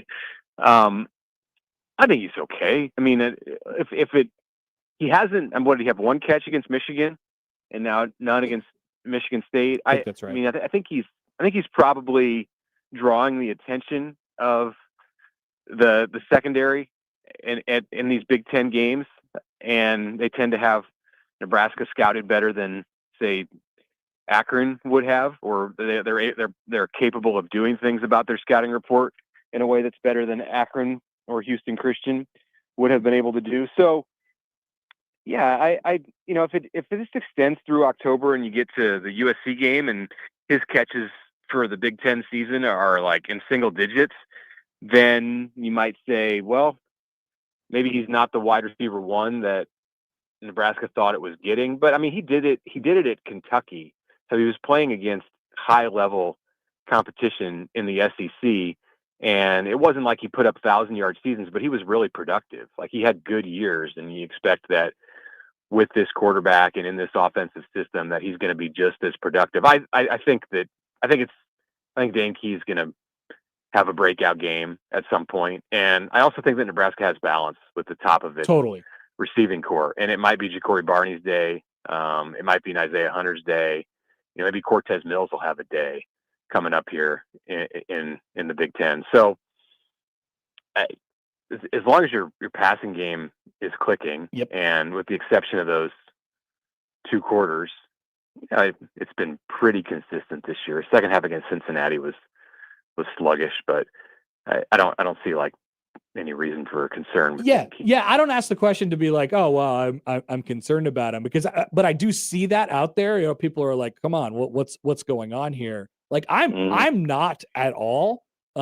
He had no catches in this most recent game against Michigan State and 3 for 36 against Michigan, and then all the other games outside of Houston Christian, it's been 51 yards or below for him. He had 6 catches in the Cincinnati game to start the year. I'm not worried about him, and I think the point that you just made, and we talked about it a little bit on the podcast this morning, like they have 3 guys who, I mean, everything we thought in the offseason about the top 3 receivers in Nebraska's room has probably come true. Maybe not like in the order of distribution that we thought, but I don't think that particularly matters as long as they have 3 guys who they feel really good about, and I think they do. Yeah, it could be any one of them on a given Saturday, which is what you would like. You want to be able to distribute it, and I don't know if I'm game planning against Nebraska right now at this point, which one of those 3 I'm sending my top cover man up against. If you're a defense that does that and plays matchups, some do, some don't. So I honestly, like, I think the guy who's the most, well, it's hard for me to classify like most dangerous or the best prospect, but the one who's maybe the most intriguing is Hunter, because of his combination of size and speed. Barney has the speed and like the playmaking and the quick twitch ability, but Hunter's got kind of the whole package, I think, as far as what people are looking at to be projectable. So that's great for Nebraska. Defensively, I mean, I think we probably touched on this a little bit as well this morning. Like, I don't know. Is Nebraska's defense getting enough credit right now? I know they have the number 1 pass defense in the country, and maybe that ends up playing out, or maybe not. We're almost halfway through the season. I feel like we need to remind people of that. It's not really early anymore, but the quality of competition is what it has been so far. But do we maybe need to turn this into more of a defensive overall conversation about what they've been able to do and play complementary football so far this season? Yeah, but it's defense that 2 weeks ago was gashed for big explosive plays by Michigan. Consistent in shutting down a decent run game. So, and they're not going to see a decent run game this week at Maryland. So that's a big check mark in Nebraska's column when you're breaking down the matchup against the Terps. But then also Maryland is good against the pass too, at both getting to the quarterback and being ball hawks on the back end. So it works in the favor of both defenses in this matchup. I think they're on the way to deserving a lot of credit, and they have good metrics in terms of like hidden yardage and just third down. They're good on third down. That's that's a hallmark of a good pass defense, because a lot of times you're in third down situations, they're throwing situations, and this John Butler's group, they've fixed that problem so far. They've fixed that problem from a year ago. Last year you saw Nebraska, and because it wasn't as good in man coverage, last year you saw Nebraska struggle in third, especially third and long situations, more than it should have. And that was a point of frustration for sure for Tony White and Matt Rule and that defense. And they're much better statistically 5 games in. Yep. Mitch Sherman from The Athletic. All right, Mitch, we'll let you go. Appreciate your time as always, and we'll talk soon. All right. Thanks. Bye-bye. Mitch Sherman from The Athletic. So defensive overall for Nebraska. Once again, the against the run numbers still don't look great, but just keep in mind that you're trying to be a little bit more explosive and you're smaller on the defensive front. So you're trying to, get some takeaways, something that they've succeeded at this year. They are, let's see, get some of these funky numbers. 34th overall in EPA per play. Expected points added EPA per play, not the Environmental Protection Agency, Josh. Oh, okay. The EPA per play, 6th in the pass defense and 129th in the run defense. Right at this moment. Mm-hmm. So less teams, as you see less teams, when you get deeper and deeper into the schedule and the weather changes and you play different kind of teams, you'll see teams pass less and less on Nebraska. And because of that, I mean, their pass defense is going to continue to get better.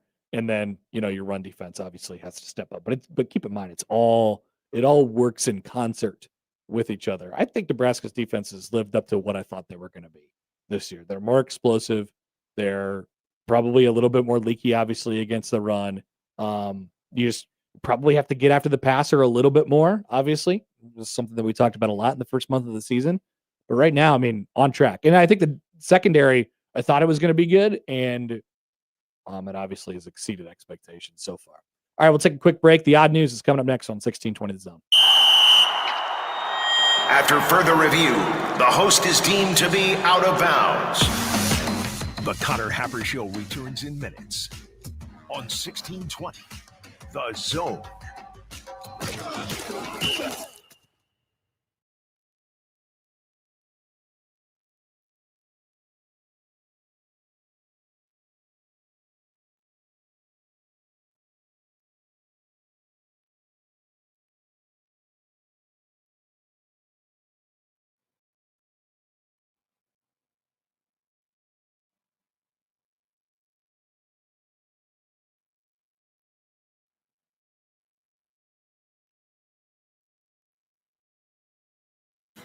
Is your concrete cracked or uneven? Hey everyone, Coach Greg McDermott here to explain why you should choose Everlevel Concrete Repair.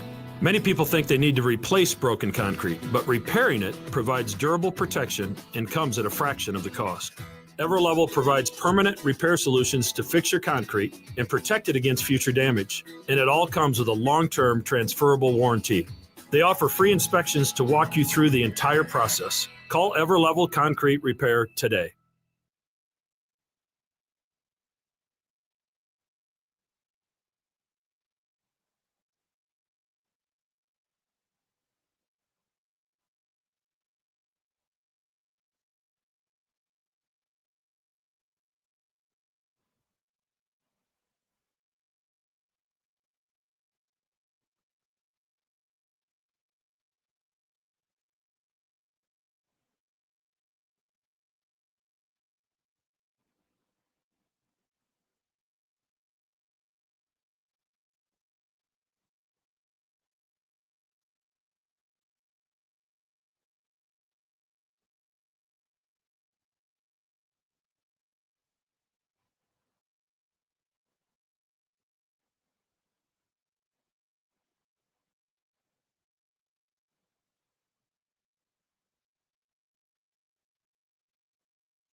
The total sale for 2025 continues at Superior Honda of Omaha. Save on every new 2025 and new 2026. Loaded new 2025 Accord SEs from just $245 a month. See all the bargains online at HondaofOmaha.com.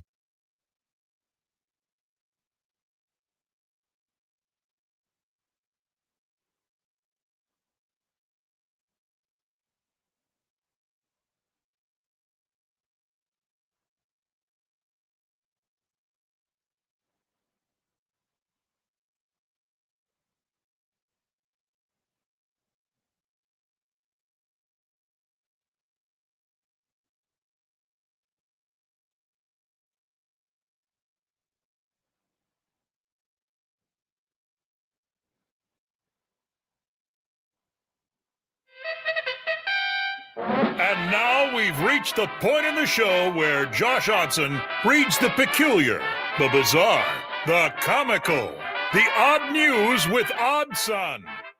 Odd news, Odd Son. See what we did there? The odd news with Oddson. All right, time for the odd news. Don't forget, get your opinions in. I have an opinion coming up in just a few minutes. I've recently received a couple of emails and texts, so join the club, everyone. They coming. But first, the odd news. What do we got? We go to Dallas, Texas, America. Ever heard of it?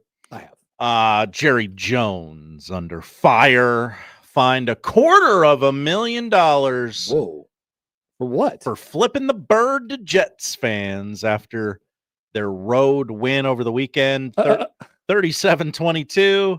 I assume he was caught on video. He was caught on video. He was pointing at Jets fans, giving them the bird, and laughing like an 82-year-old. Yeah. Jerry, $250,000 for a middle finger, huh? Yeah. He responded that, hey, what's this all about? We were all excited. There wasn't any antagonistic issue or anything like that. I just put up the wrong show of hand, but that was inadvertent. I'm not kidding. Oh. It was, if you want to call it accidental, you can call it accidental, but I got straightened around pretty quick. Okay. So I don't think he's saying what you think he's saying. I like what it sounds like he might be trying to say off the or what it sounds like he's saying off the face of it is I put up the wrong finger. But I think what he meant was like I did it in a fit of rage and we weren't actually ever going to fight each other. He should have said that instead of I accidentally put up the wrong finger. I have a second quote. Okay. Does this make my opinion look good or bad? Bad. Okay. I've had a chance to look at it. It got straightened around pretty quick, but the intention was thumbs up and then basically pointing at our fans. Damn it, Jerry. Because everybody was jumping up and down. Damn it. Well, he is 100 years old. So 82. So close. I don't think that he should get fined for this. You don't think an owner should be fined for giving the middle finger to opposing fans? How many times in the history has somebody flipped somebody off? 1 billion times. How many times do you think before cell phones someone has flipped somebody off? Oh, a lot. A lot. How many times do you think before cell phones were or cell phone videos were invented that an owner has flipped somebody off? Probably quite a lot. Now, $250,000. Look, I'm not here to keep money in the rich man's pocket. I don't care about Jerry Jones, but I don't know, man. Like people are giving him guff. He's not going to fight anybody. He's old as hell. He would turn into dust if he got punched by somebody. I don't like. Maybe someone should try. He shouldn't. But that's pretty. $250,000. Well, that's the going rate. In 2009, really, Tennessee Titans owner Bud Adams was fined $250,000 for using both hands to flip the bird at Buffalo Bills fans. Oh, so that was in 2009. So he got more bang for his buck. He did. He got two birds, one for the same price in 2009, where money was much easier to come by. Plaquette says Plaquette. the Panthers owner got fined $300,000 for throwing a drink. That is the next note that I had. Now that you're actually, there's clothes that are Mhm. ruined, Sure. and your aggression has the You could- intention of causing Yeah. bodily harm. You couldn't control yourself. Right. Right. Middle finger, it's harmless. Hmm. Really? What's Baker going to get fined? You got to find Baker. Yeah. You got to find Jerry. You got to find Baker. He's You yelling do. bleep you, and you're a P word at people in the tunnel. Philanthropist? You're a P word and a B word and all the kinds of words. What's Baker getting fined? Fine Baker. It's the same effect. Fine Baker. Wow. No, I'm saying not find anybody, but if you're going to find one of them, you got to find them both, right? Yeah, I would say you probably do. I'm cool. I'm cool with this. Okay. Jera, you do you, man. You're old as hell.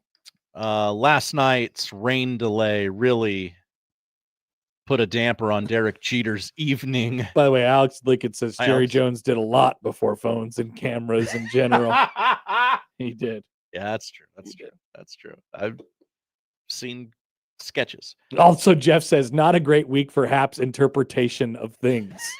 That is also a good point. That's true. I'm thinking too hard, I think. You need some. I got to stop thinking. Does me wonders. I stopped thinking a long time Well, ago. okay, so Travis says, should Baker get fined for telling the truth, though? But Jera was telling the truth. He was saying, bleep you. That's not the truth or the not truth. It was the truth for him. That's an opinion. It was Jera's truth. I'd like to speak my truth. Jera's truth. Bird. Yeah. There's a lot of problems. Jera's truth.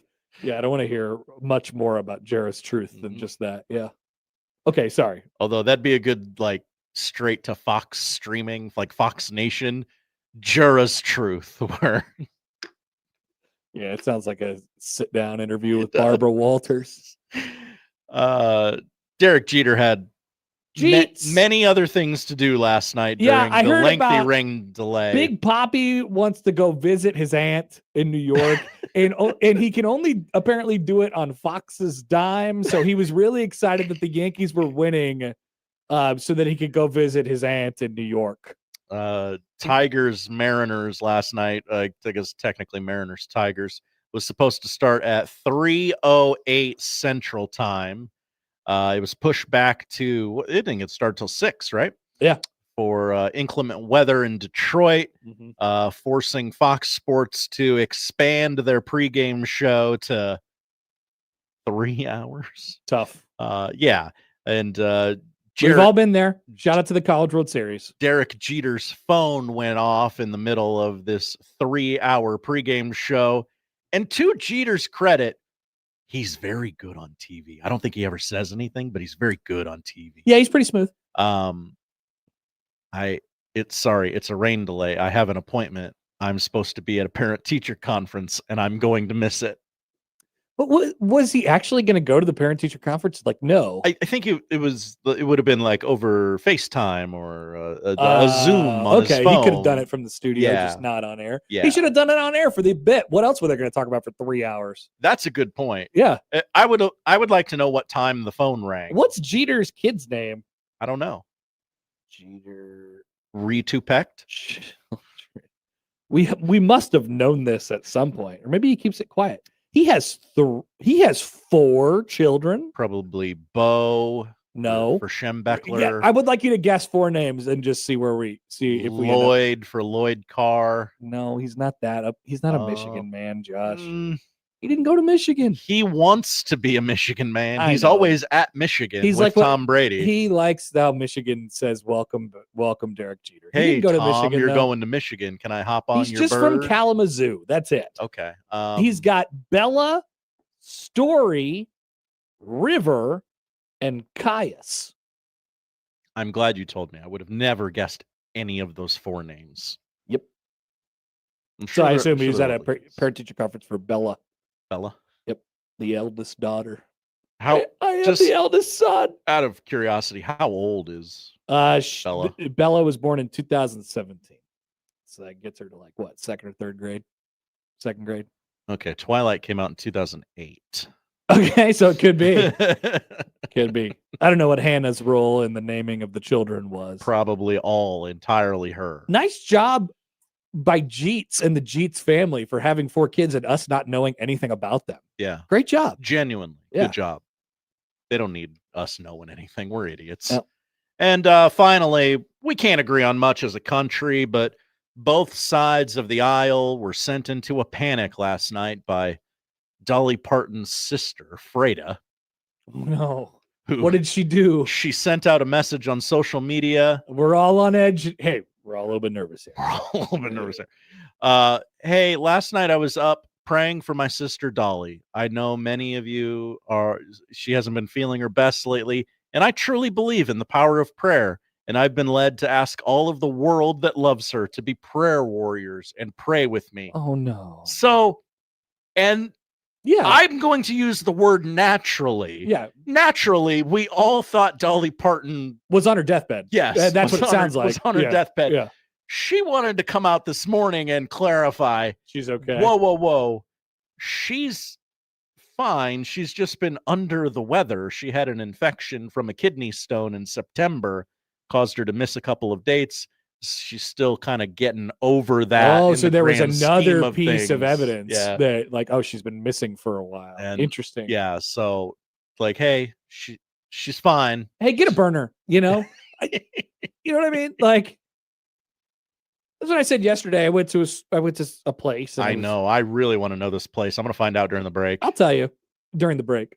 I was minorly inconvenienced. It probably wasn't even the business's fault, but I just had I was having a bad attitude. And I was like, I need to get a burner account because I would have tweeted about that whole experience, but I don't want to throw any businesses under the bus. Mm-hmm. I like businesses. I like Love business. And, get a burner,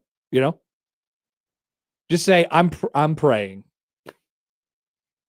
That way, when you're Dolly Parton's sister, everybody has to think that Dolly Parton died. But if you're just a random burner, nobody cares about that. Right. If you really need a creative outlet to say, I'm praying for health for everyone, then just get a burner. It's not about the reaction that you get from that. It's about, I just really need to say this. I need to get it out. Yeah, exactly. I don't care what anyone says to me in return. Yeah, that's why people have burners, right? Also, just very closely related to this, just kind of an offshoot. Did you see what Dick Van Dyke said earlier this week? Yeah, he said that it'd be funny if he didn't make it to 100. Yes.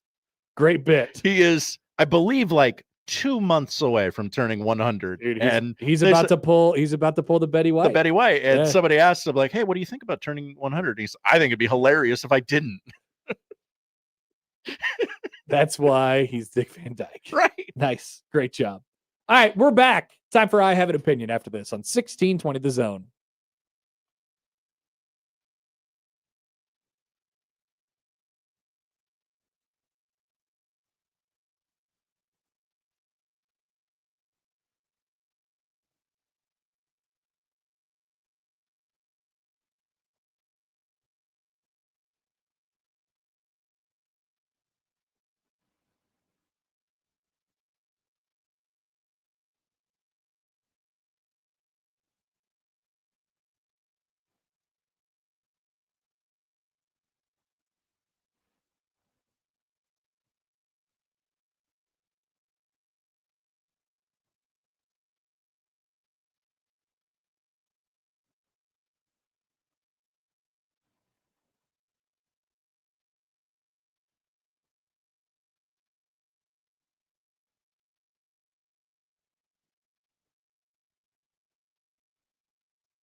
This is the I Have an Opinion song.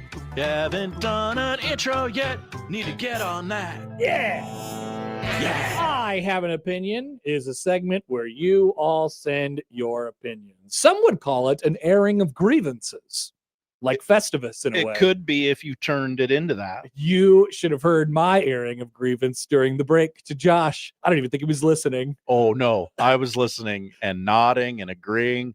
I've been to this place and agree that it's terrible. Well, it's not the business. It's not the business overall. It's just sometimes you know. Everyone has a bad day. Everybody has got a bad day. Everybody's got a bad day. All right. Time for your opinions, your airing of grievances, if you will. I have many text messages. I have a couple of emails that I have flagged.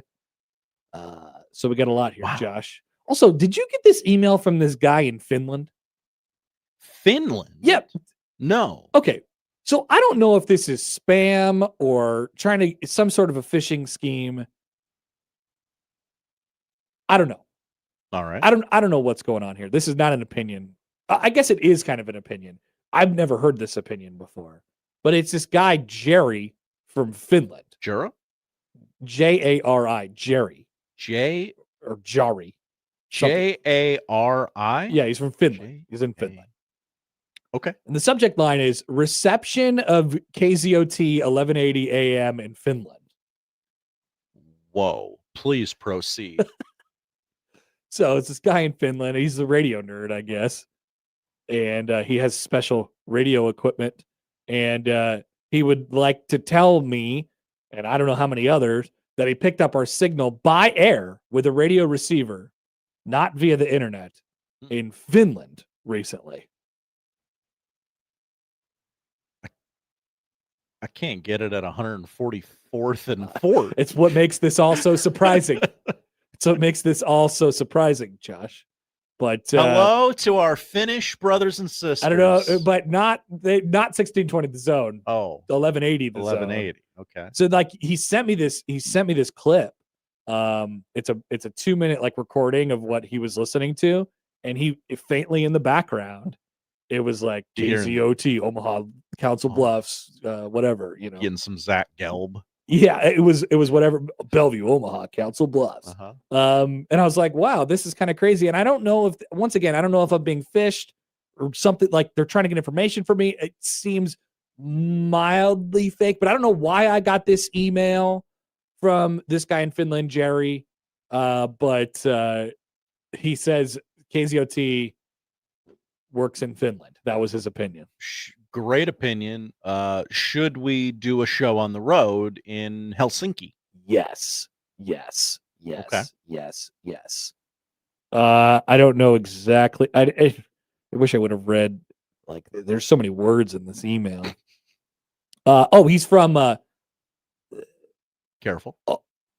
Oulu. So since 1973, my main hobby has been listening to foreign radio stations. This is called DX listening. Since the beginning of 1980s, I have concentrated on listening to North American AM stations. The conditions for listening are quite bad here in the region of Oulu. Therefore, I go each winter with a friend of mine to the most northern part of Finland called Lapland for a listening expedition. We used to spend a week or two here in the isolated cottage. The conditions are much better there because of less interference from human activities and from European AM stations. It's also possible to have long wire antennas, which is ideal for our listening purposes. Okay, I've looked up Oulu. Okay. Hope we're saying that correctly. Yep. Obviously, ice hockey, the most popular spectator sport there. Because, we're a sports station. I don't know if anyone knew that. Mm-hmm. They seem to have, they're calling it football. I'm going to guess they mean soccer. Yep. So we just have to do it from a small cottage. I mean, they'll be able to hear us loud and clear. Oh, yeah. Loud and clear. John emails in as a follow-up. Hi, John. Okay, that email is not real. I can't get radio over the air at 103rd and Pacific. Don't click on any links. I didn't. I did click on the link to listen to it, and it was a real audio recording. They've done a ski marathon every year since 1889. I think that's probably when we should do the show on the road. We got a chance. We got a connection. Somebody sell that upstairs if you're listening. Dave writes in. Hi, Dave. If he thinks the reception in Finland is bad, he should try being in Lincoln. Hashtag move 1620 to 1019 the keg. I agree. FM Sports Talk? Couldn't be us. Or could it be? Or could it be? And sometimes during Blue Jay basketball, which starts next Friday, honk honk. And 1620 the pregame and Big Red overreaction. Yes, but mostly Jays basketball. All right, what do we got, Josh? Well, I'll admit I'm thrown a little off kilter by the Finland story. Bayman gets us started in the YouTube chat. I have an opinion. The cushioned football helmets that are becoming all the rage make me think of NBA Jam big heads every time I see them. I can't disagree with that at all. I mean, it's 100% true. They're getting bigger. Do you remember the tiny baby buffs? Yes. They were all wearing the Guardian caps, and they looked tiny. They all looked like they had giant heads. There were in that Sunday night game between the Packers and the Cowboys. Forgive me, Packers fans. I'm sorry, Sam. I don't remember the two Packers that were wearing the Guardian caps, but they were massive. There's one of them is a wide receiver. I know that because I always feel so weird when they have the ball. By the way, speaking of Sammy writes in, wonder if the guy in Finland is like, I hate it when Movie Club comes on at midnight into Saturday when I'm excited at the true end of the week. They never pick girl with the dragon tattoo. I know that was Swedish, but it's similar. Great bit. I don't know any Finnish movies. Great bit. All right, let's go to the emails first. The Equitable Bank Zone inbox? Exactly. John emails in, I have an opinion. Hi, John. It's time for Sipple to accept that he is bald and get rid of that little tuft of hair on the front of his head. Okay. I have asked Sipple about this before. I go, Sipple, you ever think it's time? And he doesn't actually care about any of that. So he hasn't put much thought into it, I don't think. Sure, that tracks. It would make it easier for him, I think, in his haircutting routine, which I don't know what it is. I should. That's our question for Friday. Okay. Where do you go? I assume he goes to the cheapest haircutting place possible. I got Cracker Barrel questions for him. Okay.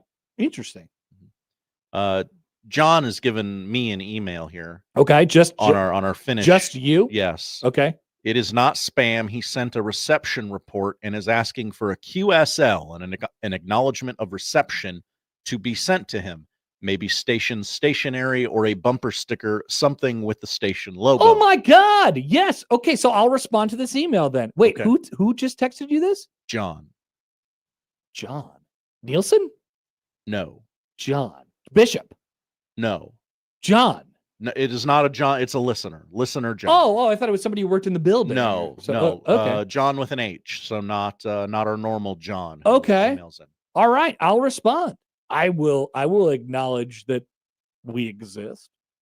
I'd be happy. I don't know how I found me. I don't know how he found me. Yeah. That's a good question. I don't know why. I don't know why that happened. All right, here's Seth. Hi, Seth. I have an opinion. Esports are not sports. Stop calling them that. They are video games. I don't ever want to hear that your kid is in an esports league. I am genuinely glad there is an activity for your kid to be involved in, but let's call it what it is. Your kid plays video games with his or her friends. Offensive. Yeah, I mean, it's not sports. Whoa, offensive. What? My goodness. Why do they care? Why would the esports people care if their sport was a sport or not? You get to play video. Like, who cares? Iowa Westerns won many national championships in esports. That's great. Congratulations. I'm glad they get to do that. It's not a sport. They get rings. Why do people get offended by saying that things aren't and aren't sports?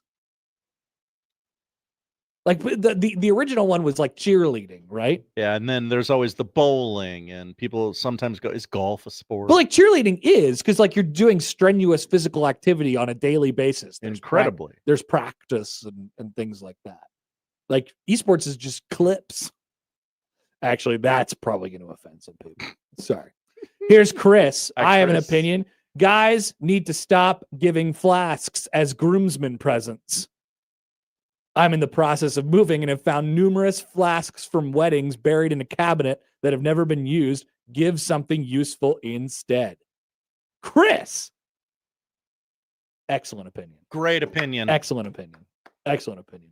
I got a glass, I got a cigar box, but it's it's stuff like that. It's dude stuff, right? It's I don't need. very cool for that 30 seconds. I'm actually amazed. Like I don't have any flasks. I gave my I don't have groom. a flask. I gave have my a beer glass. yeah, and I have like a cocktail cup as well. I think I gave my groomsmen socks. Something you're gonna need this tomorrow or whenever. Yeah, socks, Yeah. and I think I bought their ties. Classy, something like classy that. move. I did by not you. buy their suits. My buddy, I don't know that who's I gave anything. To who's anybody. having us out for his wedding next week. I'm not a groomsman in his wedding, but he's we're golfing on his dime. Hell yeah! I was like, yeah, this is great. I will accept anything. I will accept anything. I'm surprised I got invited to the golf, to be completely honest with you. It's great. Yeah. It's excellent job for me. Okay, good job, Chris. Mm-hmm. Here's another one from Seth. Hi, Seth. I have an opinion. Jerry Jones putting up the wrong finger is equivalent to my account was hacked. Yes. Yes. Pretty much. This just in, I am being told that we bought the ties for my groomsmen.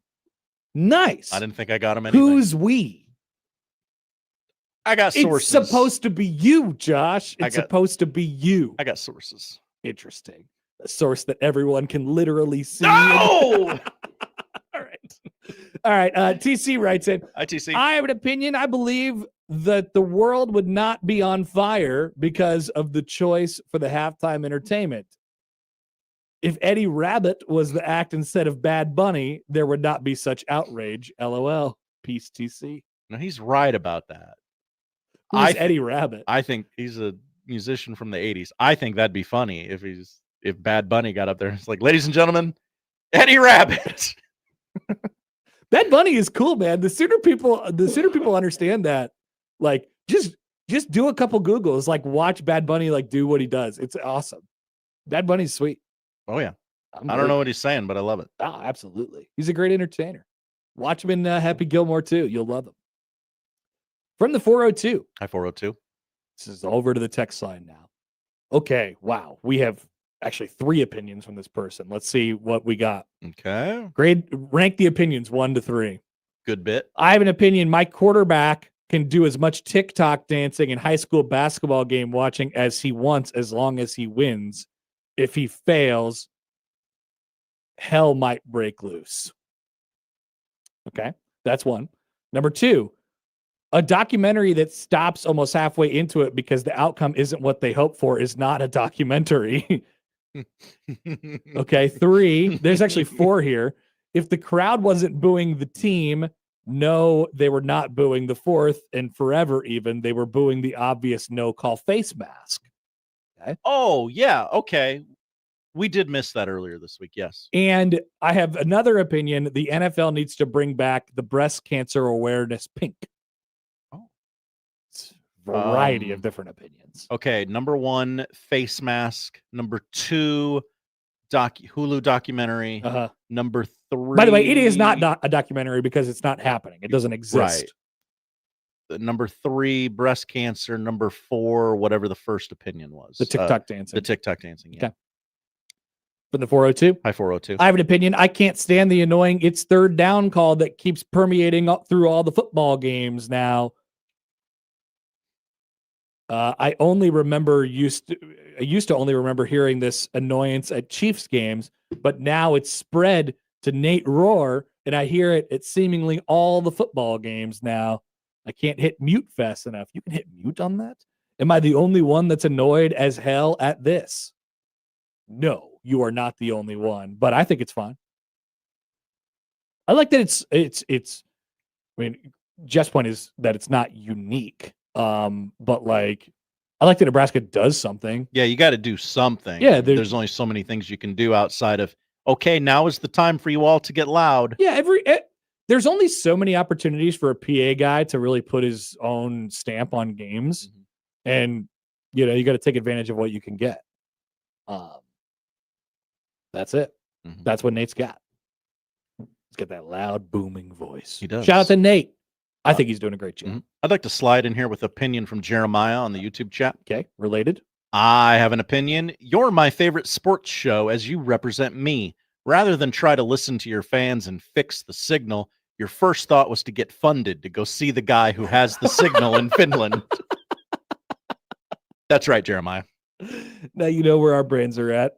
Here's Chris. Hi, Chris. I have an opinion. Costco should have an adults-only day or time. No kids. I would actually get to try a few samples without some of the family of 15 kids running station to station.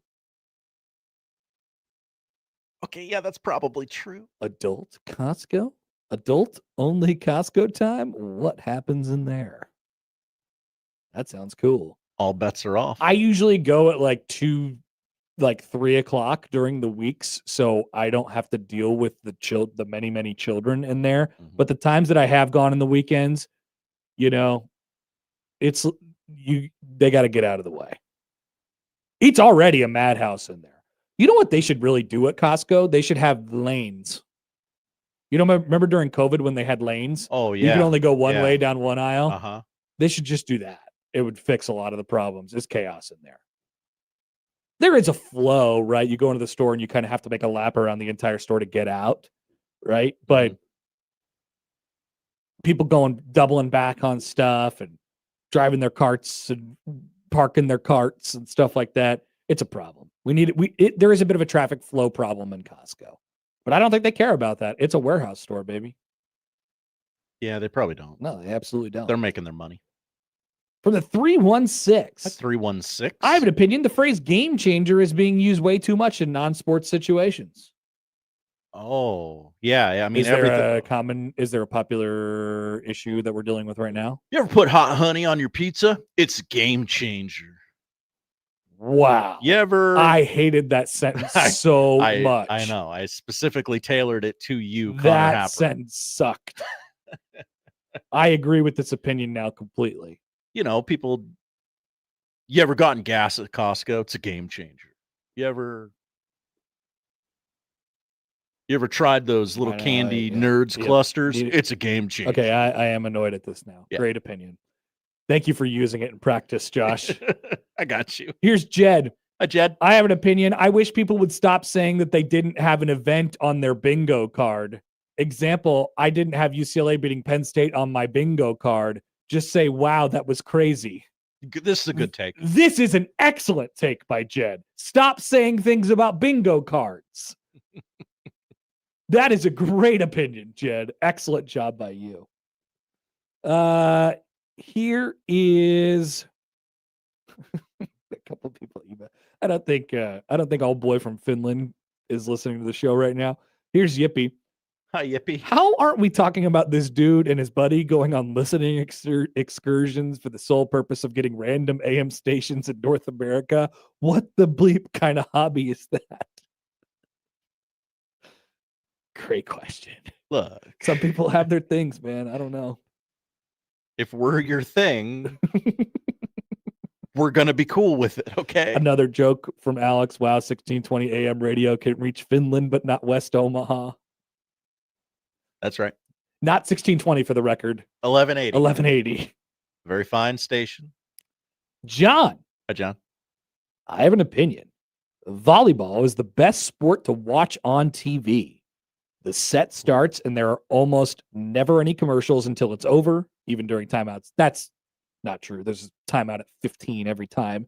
And the only thing that ruins it is the baseline camera shot. That's a bad opinion. I'm pro baseline camera shot, as we've talked about this before on the show. Contrarian Happer. It's not a contrarian opinion. I think you all are sheeple. You all are sheep. Someone said it one time. They're like, I hate the baseline cam. Take it off the baseline cam. Ah! And everyone just decided to follow that opinion for some reason. I actually think it's a great look at the action. Connor, I can put that up on a poll and get 90% of people. I know. To say and you all are sheep. Stop being a sheep. about the baseline camera. Okay, stop. It's bad. It's a bad angle for almost every other sport, but you could see the action at the net and the side to side movement if like the camera is wide enough. It's how I like when I stand there at Creighton games. It's how I watch every volleyball game. I could go to the middle, but I don't. I would like it to be used in a replay setting. Okay. Not, boy, I hope there's some side-to-side movement that's crucial to the play. There's here. always side-to-side movement that's crucial to the play. It's volleyball. Volleyball is a great sport to watch on television. It's a great television product, and that's part of the reason why it's thriving. Text from the forum. Oh, this is from Alec. I was a groomsman. Alec Baldwin? Yes. Millard Fillmore? Yes. Okay. I was a groomsman years ago for a Texas Tech graduate, and he gave us all engraved swords. Whoa. It was during the Leach era. Now, that is a good one.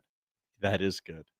Great gift. I have an opinion in the YouTube chat from LLH. Hello. I have an opinion. The bingo card thing needs to extend to living rent-free in someone's head. Good one. Cringier every time I hear it. Good one. Good one. Good one. Good one. Also, great just imaging here from Sindelar. That Finnish dude listening to 1180 and catching John Bishop yelling at Billy O'Connor is something that makes me feel warm inside. Get back in the dugout, Billy. We're going to the ninth. What's he talking about? 3. What is a dugout? The Finnish guy is thinking. Don't worry about it. Don't worry. Just join us along this ride. It's a great ride it was on that fine evening. I have an opinion on Twitter from my wife. Oh, interesting. I'm just going to read it the way she wrote it. On Twitter. I have an opinion. Oh, hey, Josh. Bad start. We should be given the list of people that were on the options list before Jay-Z became the person to run the Super Bowl halftime show. Well, that's interesting. We don't like Jay-Z's picks? Well, no, she saw Taylor on Jimmy Fallon this week, and Jimmy asked her, "Hey, why aren't you doing the Super Bowl halftime show? America wants you to do the Super and Bowl." Jay-Z said, and she wasn't asked. She started with Jay-Z and I have always been good. Like we've always been good with so each they're other. not good? Well, no, they're good. Okay. She's just never been like actually offered, she said. Okay.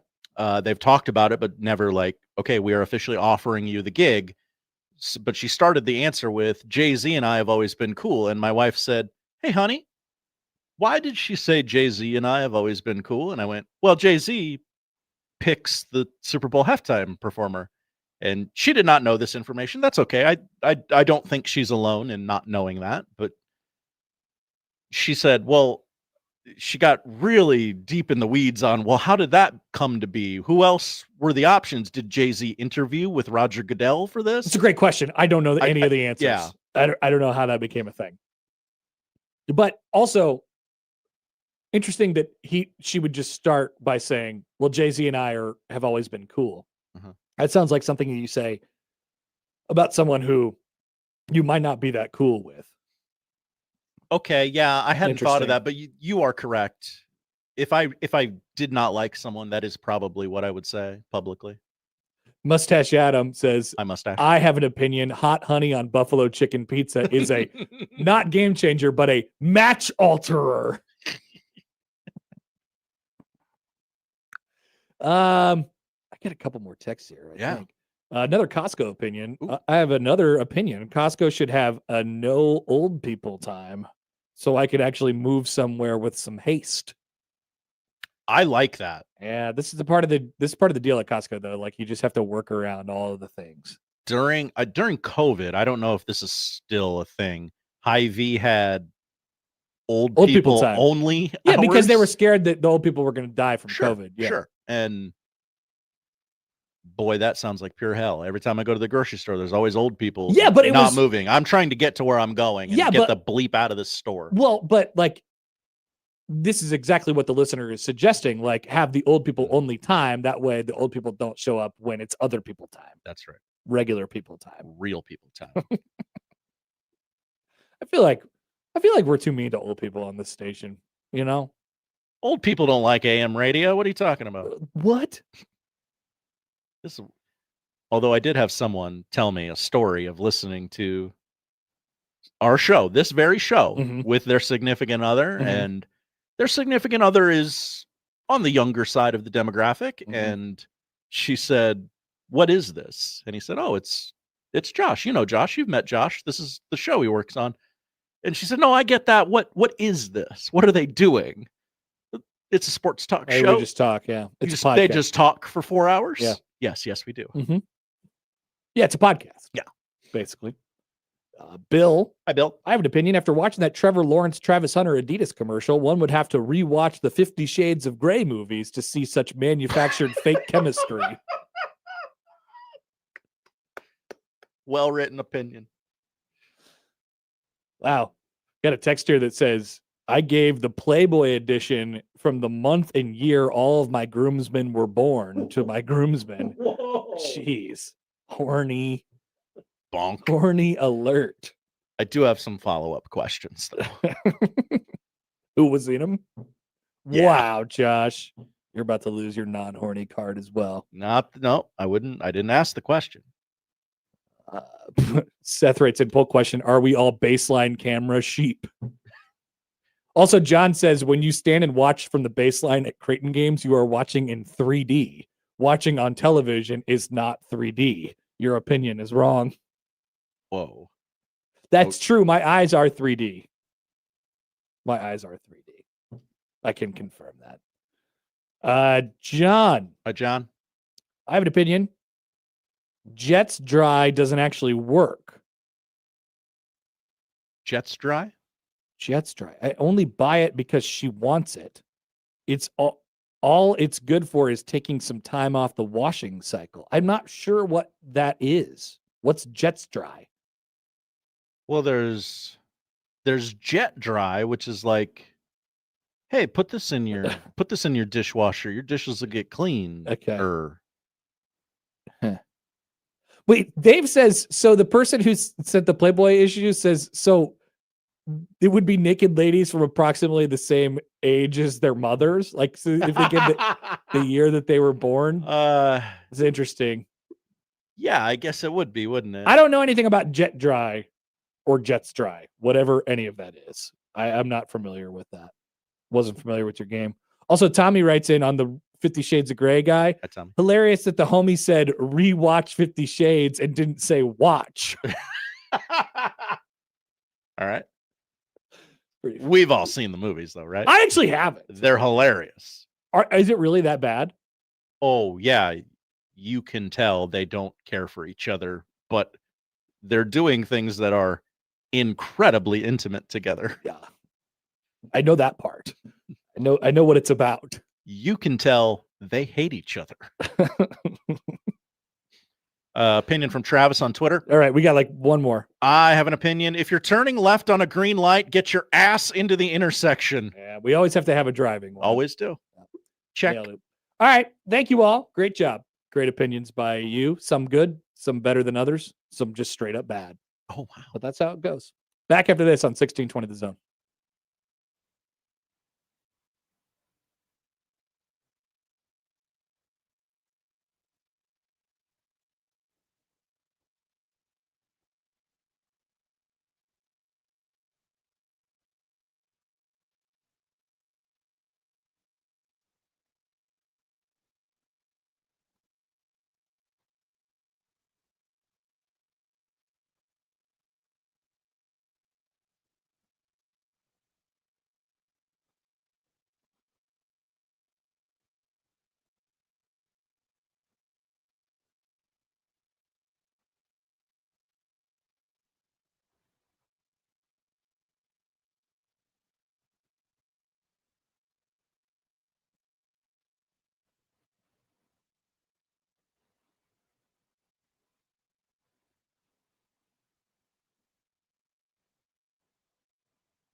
All right, as always, as is tradition, a couple leftovers. Couple stray opinions. So this is going back to the Jed, don't say I didn't have that on my bingo card, and Game Changer was the other one that came up. Here's another one. I have an opinion. Stop saying I was today years old when I learned this. Hundo, as Steve Sipple would say. Hundo. Also, additionally, I was today years old when I learned that Jay-Z picks the Super Bowl acts. When did everyone learn this information? I'm feeling out of the loop. See? I was today years old. I knew my wife wasn't the only one that knew that. That like falls square into the millennial cringe. That's why other generations make fun of us. Because we say crap like that. Today years old? Yes. Okay. Because we say crap like that. Or like, I got one for you. I see this crap all the time from people my age. Like when they're going on a trip and they're like, either enter town here, I am inside of you. Yes. Or stop saying that. Or enter town here, isn't going to be able to handle us or something like that. It's like, bro, you're talking to a town. Stop it. You sound so dumb right now. Please don't do that. You're making our entire generation look bad. Jay-Z's deal with the NFL started in 2019 with a reported value of $25 million over 5 years. He gets $25 million just to pick? Well, $5 million a year. Yeah. He gets $5 million just to pick? I could pick. I think he does some other small things. I could have picked Bad Bunny for $5 million. Oh, yeah. Not hard. Who's the most popular music artist in the world? Okay, I picked them. Yeah, it's easy. No, they don't want to do it. Just start at Taylor Swift and just go down to down to down to down every single time. You'll find someone. Yep, you'll get there. We'll get there. I am if I'm to understand this correctly, I believe Josh, our own Josh Odson, would like to offer an opinion today as well. I have an opinion. You Cubs fans are insufferable. Continue. All summer long, it's my Cubbies. I love my Cubbies. They're the best. And then the playoffs roll around. You actually make the playoffs, which isn't guaranteed. And then you get to the playoffs, and every Cubs fan I know, not all Cubs fans, I want to be crystal clear about that, not all Cubs fans, but a lot of you are going, my Cubbies are terrible. They don't even deserve to live, but I guess we'll see what happens. We'll roll the ball out there. They're terrible. I don't even know how they get up in the morning. They can't put one foot in front of the other, but they're my Cubbies. Insufferable hacks. I don't know if they'll score a run ever again, but they're my Cubbies. Now let me be I hate them. Let me be the what do they call that? Devil's advocate here. Okay. Many people experience great discomfort when watching their own sports team play sports. That's normal. That's completely normal. Isn't that this? This has extended to I am openly bleep talking my playoff baseball team when, I don't know, have you watched baseball? Cubs fans, have you watched baseball? I'll bet you haven't. The last 3 or 4 seasons have been kind of a random champion generator. And yes, even your team has a pretty good chance to win it all because it's just kind of random in Major League Baseball now. And there's only one that can win it. So therefore you are not immune to like Josh, you were making fun of Bryce Harper for going 1 for 7 in the first 2 games. That's a very normal baseball thing. It's really normal for Bryce Harper in the playoffs. Okay. You have an axe to grind with Bryce Harper, so it's a take that is expected from you. Right? But it's a very normal thing. And so in a best of 3 or a best of 5 playoff series, if you can't put it together, then what are you supposed to do? What are you supposed to do? That's what my opinion would be on a baseball series. But I know if it's my team, I'm going to be in hell the entire time Because, like you said, it's a random champion generator. Being in hell during playoff baseball is a completely normal reaction. I was in hell last year. A year ago today, I was in hell. A year ago today, it was probably not Giancarlo's fault. Probably. This is extended past being in hell. This is like you're like violently against the team you love more than anything else. I did see a picture yesterday of that girl who does the reaction videos of she is the worst. She does the reaction videos. She watches all the Cubs game and reacts to them. And people watch it. I'll bet she makes millions. And she does. And she was, I don't know about millions, but she does well for herself views wise. And she was somebody got a picture of her at the game, and she was just like this. It's all performative. But at the same time, like, I don't need everybody to just sit down and shut up. Like, it's not my style of fandom, that's for sure. I just sit quietly mostly at all the games. Root for your team. Tell me their flaws. That's fine. I just feel like a lot of Cubs fans, some of them work for this radio station, are just really laying it on thick with, and like, it's okay. Maybe you're emotionally hedging. That's fine too. But I just feel like this is like severe emotional hedging. Hedging, yeah. Alex writes in on YouTube. I have a late opinion. Reaction videos are the laziest, most worthless content on the internet. Great opinion by you. Many people call me a truth teller in the chat. I am not going to sit and watch you watch a game. That would be the stupidest thing I could possibly do with my time. How much time do you have in a day if you're watching other people watch the game? How much time? Watch this show instead. Yeah, watch something that you might learn something from. I don't know. All right. Someone's put her name in the chat. Okay. I have an image of what I think she looks like, and I bet it's gonna pan out exactly the way I think it she is. kills it because yeah. Okay. So I guess her name is Bree. That's what they're saying. And all the old men are stupid enough to call her a bandwagon, so she makes bank on engagement. She's just engagement farming. Please stop commenting on her posts, Nicholas says on YouTube. Also, Stibbs writes in, by the way, shout out to Stibbs. I haven't heard much from Stibbs. I know he's in absolute hell.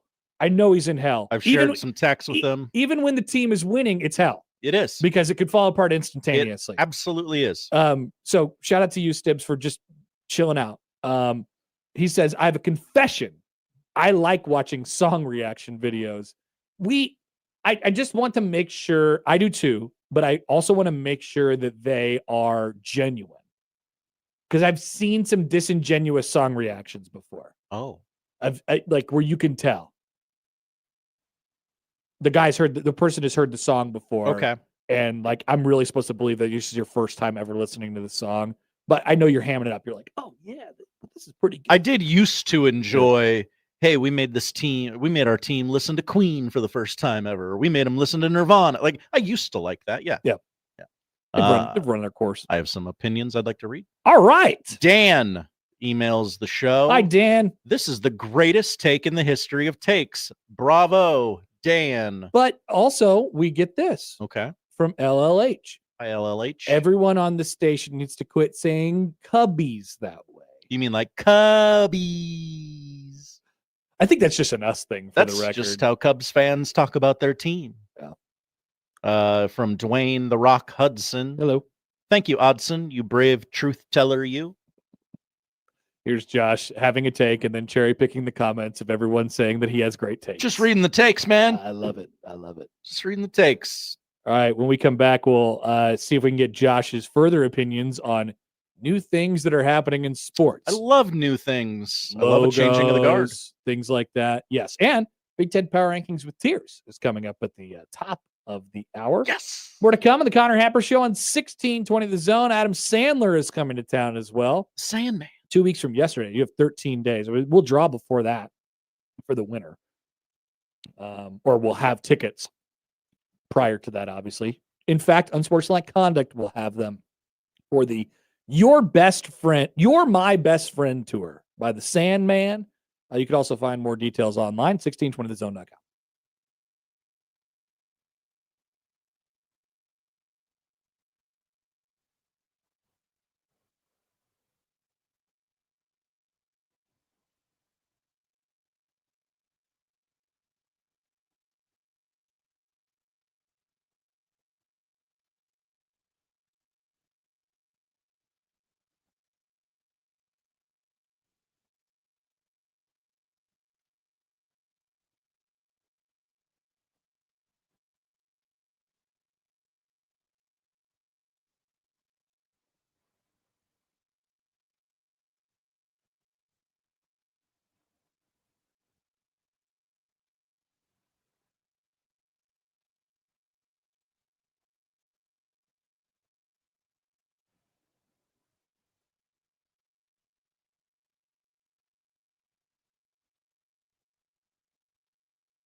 Let's get back to the Connor Happer Show on 1620 The Zone.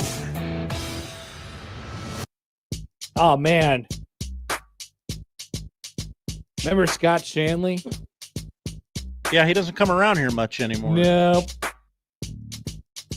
Whatever happened to him? Oh, well, he went on a show and did a variety of different tweets about how he's not necessarily a fan of Nebraska's hire as the head coach. Okay.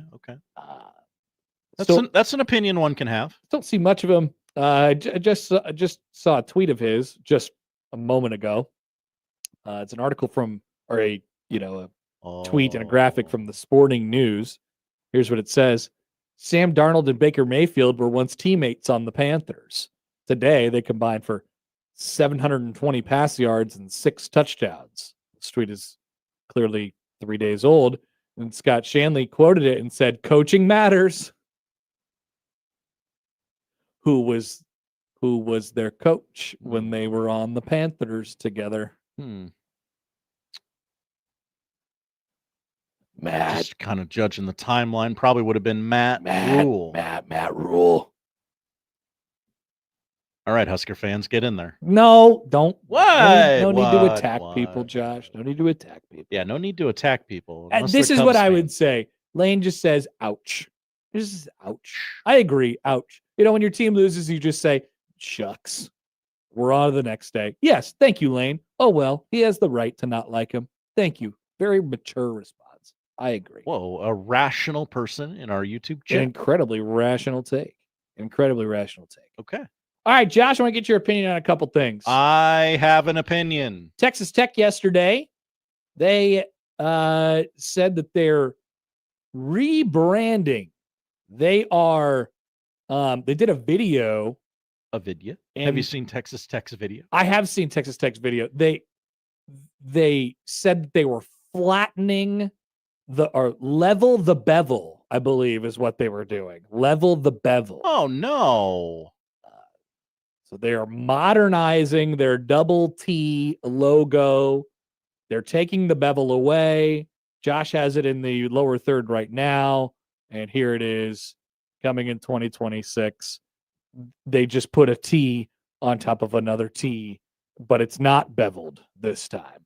So they leveled the bevel. If you know about what bevels are from font school. Josh, you know about bevels? I know about bevels because I follow the sickos. Oh, yeah, committee they on bevel Twitter. everything. they bevel everything. That's right. So they did a video and they brought out a helicopter. And they raised the helicopter to raise the bevel off of the field. It kind of was cool, actually. That sounds like, now I know they got a ton of money down there. That sounds like a waste of money. Huge waste of money. Exactly. The clean, flat design of the new Double T logo combines many of the traditional aspects of the Texas Tech primary mark with a modernized twist that features proportional design elements and updated colorways. And then there are so many words about this. They are also introducing sport-specific caricatures with Mr. Red Raider. The creepy Red Raider? Yeah. Okay, that I haven't seen. Raider Red will be participating in each sport that Texas Tech sponsors, showcasing the mascot carrying a football, dribbling a basketball, swinging a golf club. That's what Herbie does. Each sport-specific caricature was crafted with input from Texas Tech spirit squads and athletic department staff to maintain historical significance and the appearance of Raider Red himself. You have to be careful to not offend Raider Red when he's dribbling and basketballing and things of that nature. So, Josh, what do you think? Grade that logo. Boy, I'm going to have to go C-. Yeah. This feels like a lot of... It is cleaner. I will give him that. It is cleaner. But it's overly simple. Yeah, it's like... I just think it's mostly unnecessary. Yeah. This almost feels like an alternate throwback logo. It does sort of feel that way. But now, they're just changing it. If you are a big Red Raider booster, this has provided deep discounts on current Texas Tech logo things. Oh, like cool. 20% off Roback right now. Whoa, really? Yeah. Because it's got the old logo. You got to get rid of it. Good. Did you get an email in your inbox about that? No, I was looking for those Raider Red logos, and one of the first things that came up. I don't think they've put those out yet. Was the ad for Roback. Stibs writes in, I pray for the day Nebraska does a full rebrand, not because I want it, but because the takes on these shows will be incredible. Holy crap. It will be 6A to 6P to 8P if the sports schedule allows. Could you imagine full days and weeks of talking about Yes. logo? Yes. I mean, no, I can't, but that is exactly what would happen. Yeah, we would. Certainly. And then, speaking of, damn it, Stibbs is right again in the chat. What did he say? Huge missed opportunity to grunt the logo. Okay, well, I'll have you grunt the Terraflex. Grunt the Terraflex. My dear close personal friends from Terraflex made a new court. Now, some might be saying, didn't a school in Nebraska just get a new Terraflex court that was cool and made a big deal about it? Yes, that's right. That was Creighton. Nebraska also getting a new Terraflex court. Here it is, if you're watching along with us on YouTube, at the Bob Devaney Sports Center. They're putting the state outline in the middle of the floor. I assume they'll have a black version of this as well, because I think they already have a black court. And then the nothing else really changes except for you could see a little bit in this photo the design of it in the foreground here. It is supposed to simulate rows of corn. You see it, okay. you see those kind of lines and how it looks there. So Nebraska is really, really diving into the whole corn thing. We are corn, they're saying. What do you think? Yeah, nothing really changed, except for they added the logo or they added the state outline and then the corn, which is fine, which is good. Absolutely. And I mean, I love these little design elements that they're putting into just the reds and the blues and things like that. Like what Creighton's court is, I mean, it's just blue. What it looks like from a distance is blue, but inside you could see all the feathers and the details and stuff like that. Yeah. And you're going to hear the obvious, oh, she hit that one from McCook. Yeah, but the problem with that, Josh, is that it's not big enough to kind of do that. Lincoln is about even with the 10-foot line. And she hit that one from Lincoln, doesn't have the same ring. Yeah, like Ogallala is the other 10-foot line. Yeah. So if she hits it from like Valentine, it's just like in the middle of the court. But it would be quite the, she came up, if somebody came up from the back row, if Harper Murray, hits it from Rulo, that'd be pretty wild in that far southeast corner of the state. Oh, I've been. That'd be quite the swing. Oh, I'm sure you have, Josh. I'm sure you have. I think I've driven through Rulo 3 times this year. There you go. We're grunting the things. Stay tuned for tomorrow. We'll grunt a whole slate. Grunt the slate. All right, when we come back, it's time for Big Ten Power Rankings with Tears. The Flattening. Texas Tech's logo, they leveled the bevel. We're leveling the Big Ten. After this on 1620 The Zone.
You know when you smell or taste something, and All right. it just transports you back to, we associate like memories with, Scent is senses. scent is the sense most associated with memory. Easy for me to say. For me, it was not a scent. It was a taste. Okay. I went to the vending machine during the break, and I kind of looked around, and I was like, I don't really know. I want to go for something different. I usually either get the jalapeno chips, Yeah. or one of the red or blue bags of Doritos. You and the vending machine have been in a beef lately because they got rid of the purple Doritos. They got rid of the purple Doritos. Sad. So I was like, all right, let's just do something a little bit different. I was actually kind of looking for Harvest Cheddar Sun Chips. Shout out Harvest Ched. Dude, I had a great bag of Harvest Cheddar Sun Chips on Saturday. Holy smokes. But I was like, you know what? Let's try something different. So I went to Gardetto's. Got a bag of Gardetto's. I also thought that I would probably get some bang for my buck on the Gardetto's. Mhm. Like, I just think there's probably a lot of Gardetto's in the Yeah. tiny bag. That wasn't necessarily the case. The Gardetto's are gone, by the way. I ate them. But I was transported back to the College World Series.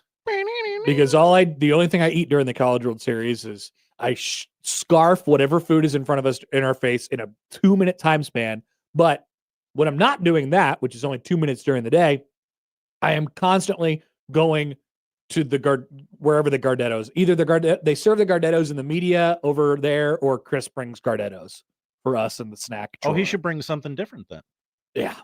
Well, I guess the pub Gardetto's mix, aren't he's got the always pub out. mix. Yeah. So I was like, where am I? Am I at the Chuck box? So that's what I experienced over the last 5 minutes. That's about my day, Josh. Okay. All right. Big Ten Power Rankings with tiers. We have those. A lot of things happened this past weekend in the Big Ten, Josh. They sure did, Penn Connor. State, see you later. How far will they fall? Yeah. How high does UCLA go? How high does UCLA go? What are some other pieces of movement, and what movement are we expecting this weekend? Well, here we go. For tier one, something will have to go terribly wrong if these teams do not make the college football playoff at this point. Each of these teams can suffer a loss and still make it, even though both are unlikely to, except for in the conference title game when they play each other. Ohio State 1, Oregon 2. Pretty self-explanatory, right? Yeah, absolutely. Ohio State 1. They beat Minnesota 42-3. They are still number 1 in our rankings, as they have been in each poll. And they go to Illinois this week for Big Noon Fox. Gus Johnson, Joel Klatt, and the All-American girl, Jenny Taft. We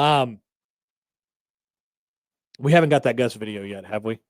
Oh, talk amongst yourselves. I'll take a peek. I don't know. I can't remember if it's usually Thursdays or Fridays where it drops, but I think it's actually Thursdays. Just kind of whenever you can get Gus in the lab, right? Yeah. I think it's been the last 3 Thursdays, because I remember it on Grunt the Slate days. But anyway, Oregon number 2. They had a bye. They are unchanged in the standings, and they welcome in Indiana this weekend in one of the games of the year in college football in the Big Ten. I don't know.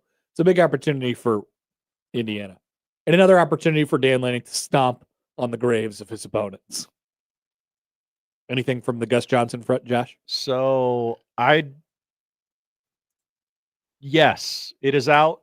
Oh, what? It came out. Oh, no. 2 days ago? Oh, no. Yeah. All right. It came out Monday. And who is the subject? UCLA offensive coordinator Jerry Neuheisel. No, it's not. Connor, it 100% is. Oh, man. All right. Let me try and talk through this. And be a nice little dismount on the segment.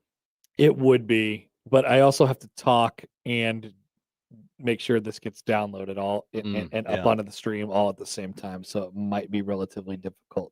What day was it? October 6th. Would you like me to send you the tweet directly? Close enough Okay. now. Close enough now. Oh, look, they did some power rankings too. No tears, though. Could not be them. Dear God, how many retweets and tweets? This stupid. They love their own smell, They if you know what I mean. love retweeting things. I can't even find it. So yeah, you should probably send it to me. You should probably send it to me. Anyway, on to tier number 2. It's called In the Mix. Like it or not, these teams are in the mix for the college football playoff this year. I know playoff mix that people are, they don't like to hear that Nebraska has a chance to make it the college football playoff, but they are in this tier. They are in this tier. Certainly mathematically alive. Yeah. And it's okay to say like alive. Mm-hmm. I mean, they're on the outskirts of the conversation. They have to do a lot to get to that, to get to the point where they're not at the top of the tier, where they're a contender. They are not at the top of the tier, but they are in this tier. But before we get there, number 3 is Indiana.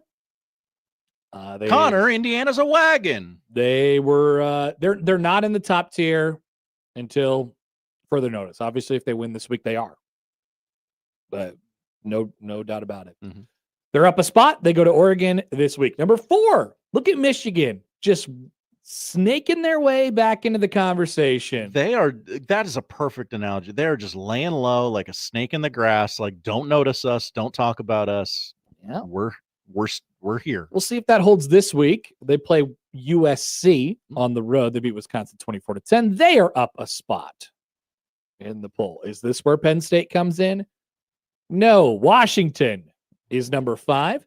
They beat Maryland 24-20 last weekend in comeback fashion. They are up a spot. Washington hosts Rutgers on Friday night this week. Okay. Exciting. Number 6, Nebraska beat Michigan State 38-27. They're up a spot. They go to Maryland. Number 7 is Illinois. They beat Purdue 43-27. They're up 2 spots. And they play Ohio State this weekend. Exciting. Number 8, USC, who was idle last week, and they stay put in the standings. They get Michigan this week. So we're through the top 8, Josh. And we have a tier break. Have I missed? No, you have not. I have not missed Penn State. Nope. We found the greatest faller in Big Ten power rankings with tiers history. Penn State at number 9 in leading off the category of not really in the mix, because they're not. They might get back to being ranked again. They might still be a competitive team, but I don't think you can or should be able to include them in any college football playoff conversations from here on out. Seems unlikely. They lost to UCLA. Sorry. You're not allowed to do it. You don't really, and they won't have the wins. They won't have the requisite. I mean, if I suppose if they beat Ohio State, like, okay, they get back into the conversation, but I don't think they will. Therefore, they're not going to have the wins, and they'll have too many losses to be able to do it. They go down 6 spots in the rankings. Some might argue for them to go down further. They play Northwestern this week. Northwestern. They better get right. They better get right. Number 10, Maryland lost to Washington 24-20. They didn't move in the rankings, so they stay at 10. Okay. But that loss, probably a pretty tough one to swallow. Probably going to want that one back at the end of the year. They get Nebraska this week. Number 11 is Iowa. They took last week off. They don't move in the standings. They go to Wisconsin this week. Interesting. Yeah, I like I said, I've been saying it every day this week. I love Iowa, Wisconsin. I love that game. I will watch that game. Number 12 is Minnesota. They lost to Ohio State 42-3, but we don't even really need to include anything in that category because they're not expected to be there. And, it is what it is. Minnesota playing Ohio State. So they don't move in the standings. This week, they play Purdue at home. Then another tier break.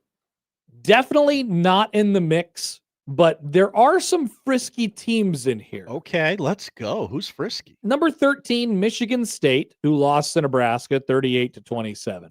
They go to UCLA, or they welcome in UCLA this week, coming off of their monumental win. Would you call UCLA frisky? Oh, I think they're the very definition of frisky. Okay, there might be some frisk there. Yeah. They beat Penn State 42-37. They're up 4 spots in the ranking. They're out of the cellar, and they are out of their own cellar tier. So congratulations for erasing a tier, UCLA. They go to Michigan State this weekend. Number 15 is Rutgers, who was idle this past week. They go down a spot to make room for UCLA. They go to Washington on Friday. Wisconsin is number 16. Uh-oh. Frisky? Do they have any frisk in them? We'll see. They might have the life beaten out of them by the time they realize that they're frisky. They lost to Michigan 24-10. They go down a spot. Wisconsin gets a visit from Iowa this week. Number 17 is Purdue, who lost to Illinois 43-27. They go down a spot. Do the Boilermakers have some frisk in them? They hung around with USC for a little while, I believe, and definitely hung around with Illinois this past weekend as well.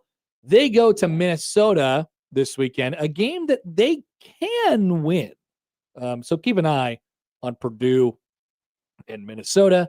And we finish it out with number 18, now occupying the final spot in the rankings, Northwestern, who beat UL Monroe 42-7. They go down a spot simply because UCLA is not at the bottom anymore. So congratulations to Northwestern for a couple things. Number 1, now occupying the cellar of the Big Ten. And number 2, taking a trip to pissed off Penn State this weekend. Oh, no. Yeah. I don't know what. I knew they were playing because of the tweet. Everyone is playing this week. There are 9 games and 18 Big Ten teams. I didn't put it together that Northwestern goes to Penn State. Penn State's going to try and get their reputation back. Unfortunately, they cannot play UL Monroe for a second week in a row. And that's our Big Ten power rankings with tiers. Okay. The flattening. More to figure out this week. But as we depart here, let's see what Gus Johnson's got cooked up for us in this week's, what does he call it? Got it, Player of the Week. I don't know anything about this other than what you told me. I don't either. I think I read a quote. Okay. But I don't know if it's a quote from the video or just someone saying something.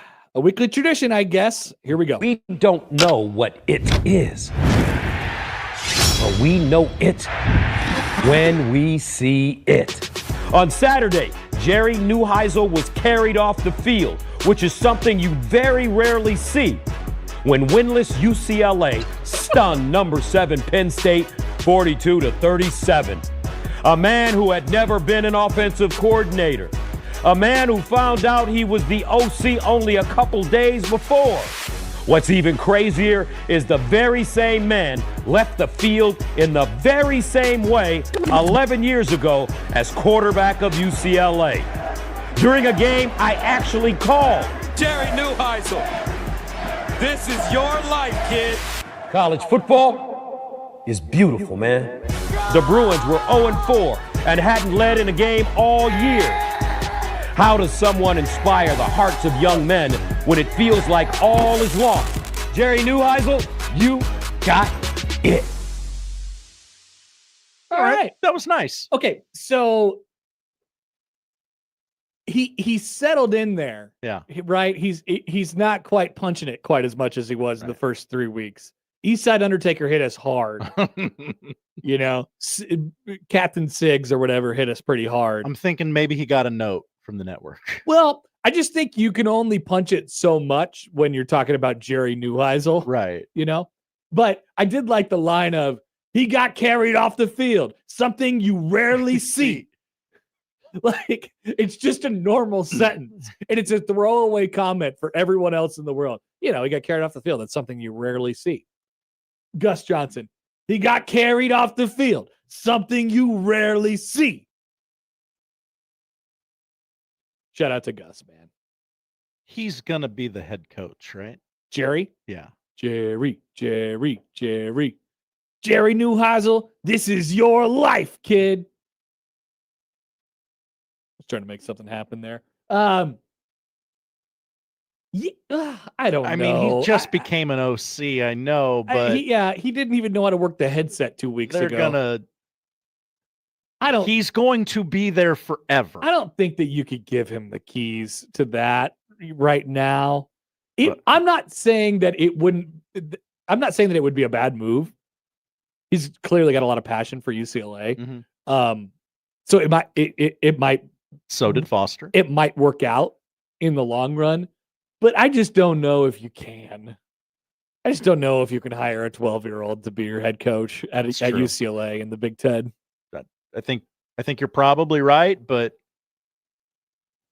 I guess if there were radio shows about UCLA, they'd probably be talking about this. Jerry Neuheisel is exactly 1 month older than me.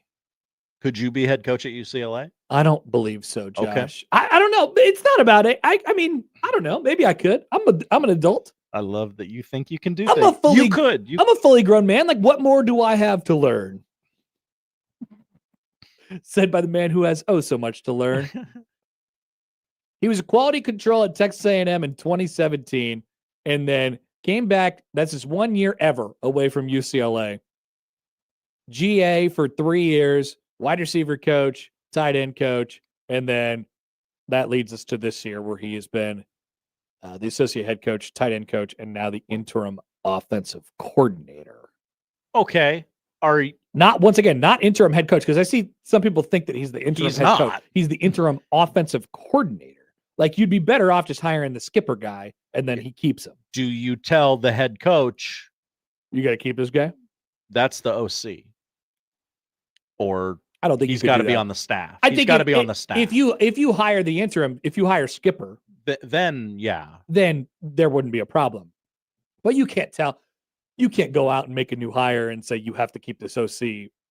Otherwise, like, it's a deal breaker. You can't do that. Yeah, nobody would. No. Very few people would accept that. No, you can't. You can't do that. So I don't know. They're in a bad place, so they might have to do something crazy, and maybe this is crazy. Maybe this is crazy enough. Ron says, heard the national talking heads this morning saying that Michigan State coach might go to UCLA. Really? Wait. Jonathan Smith is an Oregon State guy. Mm-hmm. UCLA is not his alma mater. Is he just, I would like to be out west, and that's a gig out west? I don't know. Maybe. I have heard some things out of Michigan, not like actual official things, but chatter out of Michigan State. I don't know if they like him so much. Ooh. But I don't know. Give that thing a little bit of time. There's no D'Antonio, I suppose. All right. Text from the 402. Hi, 402. If you know that UCLA is in Los Angeles, you could probably be the coach. You know, we're in LA. Bars on the floor. It's so funny because he had it going. He did. He had the Nebraska win. Like, they were kind of like a sneaky, like, watch out for them this year. Then they got Nico, and just absolute tank job. John texts in. Hi, John. In support of me. If Rule can be a head coach of the Big Ten, you certainly can, Connor. Now, you'd probably have to give up this job, the radio show. Well, maybe not. Seems like you could probably do the podcast. Although I don't know if House Rules is a daily show. It's not. It's like a once a week gig. You might have to pare it down. I don't know if Mitch would be okay with that. He could always get me as a guest. You know? Open invitation. Anytime you need some clicks, I got you. Hell yeah. God, wouldn't that suck, though? Everyone would just care about everything that you do. Being a college football coach would suck. But, like, specifically this college football coach. Uh-huh. Yeah. You got to be a special kind of guy. You're either out too much or you're not out enough. Yeah. Yep. All right. Let's take a break. We'll be back. Still a couple more things to cover on the Connor Happer Show on 1620 The Zone. But first, a word from our friends at Underdog Fantasy. Football is in full swing, and Underdog is the best place to get in on all the action. You can make picks and win money right now in the state of Nebraska. Playing on Underdog is easy. Just pick whether your favorite players will go higher or lower on stats like rushing yards, receptions, touchdowns, anything else you can find on the app. And you get those picks right. You could even pile them all together and win up to 5,000 times your cash. Check it out. It's easy. I have done so. I would encourage you to do the same. Download the app today and sign up with promo code HAPPER1620 to score $100 in bonus funds or entries, or bonus entries rather, when you play your first $5. That's promo code HAPPER1620. Underdog. Make picks, win money. Must be 19 plus, present in Nebraska. Terms apply. See assets.underdogfantasy.com/web/playing get terms _DFS_.html for details. Concern with your play, call 1-800-GAMBLER or visit www.ncpgambling.org.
There you go. We've added a man to the Fox studio man. crew today.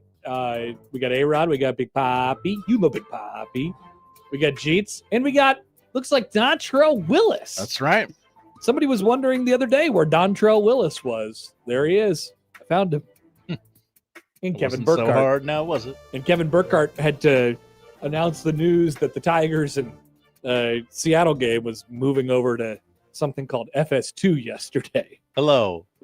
Hello, America. The Yankees live here. You're not the Yankees. Please move out of the way. Kind of feel bad for Detroit. Like there was nobody there. Like you lost it. You only get so many home playoff games over a decade. You kind of just lose it. Looked miserable yesterday. Let's go back to Dana Holgorsen for a moment here. I thought this was a really good window into his brain. So I asked a question earlier to Mitch about Dane Key. There's been some consternation about Dane Key around here. People are worried about Dane Key. Where's he been? Where is Dane Key? Why is he on a milk carton? Why did he have 0 catches in the game? Well, that question was asked, and then it turns into a completely different thing, but then it comes back around. Here is Dana Holgorsen yesterday on his X and Y receivers. Say this, it was both of those kids' best game. The ball didn't find Dane. Okay, if we play another 30 snaps, who knows? I mean, against Akron, the ball didn't find him until the third quarter. And then he had like 3 or 4. So once it finds you, it tends to find you again. And that's what happened with Isaiah. I was like, I got to get this kid the ball, man. And so I threw him that screen, and then he caught another one. And then he caught another one, and I was like, this dude's becoming a real player. And so that's why I threw him the screen again. Just to, when I sense that on guys, I force play calls to those guys. And I talked to Dylan a lot about this when we missed Isaiah in the back of that end zone. Which we ended up having to kick the field goal on that drive. But I'm like, bro, I go, Dylan, who's got the hot hand at this point in the game? Who's got the hot hand? He goes, it's Isaiah. I was like, I would have flipped your feet and skipped the read just to get it to him quicker. And so that's my mindset. That's Dylan's mindset. So as guys get hot, which they do, you got to do what you got to do to get them the ball. But Dane blocked his tail off. He played faster and he blocked his tail off. Okay, and I was proud of him with how he did that. He sprung Emmett for that touchdown late third. I mean, he brought the corner with him and got on the safety, and so that's game-winning plays. And he's practiced well out there too, so the ball's going to find him. Okay, so I hear people talk about Dane Key, and they're like, what the hell? Get this guy to the portal and just have 0 catches? Impact transfer? He's had 100 yards receiving in one game, and it was the Houston Christian game. He had 6 catches in the Cincinnati game. Every other game has been below 5 or below. What's the deal here? And then you listen to Dana, and you're like, he had a hell of a day blocking, and the ball would have found him more. So here's the difference of what Nebraska has been dealing with over the last couple of years, right? They got 3 receivers right now who are threats with the ball in their hand. I believe that Dane Key is a threat with the ball in his hands. The ball didn't find him, as Dana said, but I believe he's a threat with the ball in his hands. Obviously, Ja'Cory and Isaiah are both threats with the ball in their hands. We've seen that this year. And you can also trust those receivers to do their job when the ball is not going to them. So blocking for a play, springing runs, getting other receivers open and stuff like that. So, Nebraska had kind of pieced it together over the last, handful of years here as their wide receiver depth had just completely gone away under Scott Frost. They weren't able to recruit the position and they weren't able to develop it. That's for sure. And so their whole receiver room was basically gone. And you're kind of piecing it together by saying, okay, let's get a blocker out there to do the blocking plays. And then we'll get like Jalen Lloyd and he'll run 50 yards down the field and hopefully we'll bomb it to him. And we can scheme our plays up that way. But you are tipping your hand on what you are doing just by virtue of those players going into the football game. Now you have 3 players who they believe in, completely. They're complete wide receivers, and that's a difference maker. That's a game changer. So I have no doubt a game changer. Sorry, I mentioned that. It's a game changer, and so that's going to be helpful for Nebraska going down the road here. I have no doubt that Key will get catches, and he'll be super impactful for Nebraska. And I think he's a really great safety net target, and I think he's capable of making explosive plays as well. But you got 3 guys, and they're all pretty dang good at this point. So don't be worried if Dane Key just doesn't have a catch in one game. There'll be a game where Hunter doesn't have a catch. There'll be a catch. There probably won't be a game where Barney doesn't have a catch, because they can get him going in a variety of other different ways. But, you get the point. To the phones, the Prairie Flower Casino Zone hotline. Here's Randy. Hey, Randy. Yeah, exactly what you said. It's all 3 are going to get their share of the balls thrown at them. But I personally want to blame special teams, because they took an entire series away from the offense. That's right. Only 55 plays. They need to be closer to 65, 70. 55 plays. There's only so many, and we want 30 carries a game. So you just can't make people happy. It's just a win's a win's a win, right? Yeah. Yeah. Thanks for the call, Randy. Appreciate it. That's a good point. Why doesn't Emmett get the ball more? We only ran 50 plays. We only ran 50 plays. Why? How does Emmett Johnson only have 13 carries? You only had 50 plays. He got the ball like a quarter of the time. Don't you want to score quickly? What do we want? I don't know, man. Whatever. It's a good call. I like the sarcasm there from Randy. I have something that I would like to say before we take our break here. So Okay. you got your opinion in earlier. Mhm. Here's mine. Also baseball related.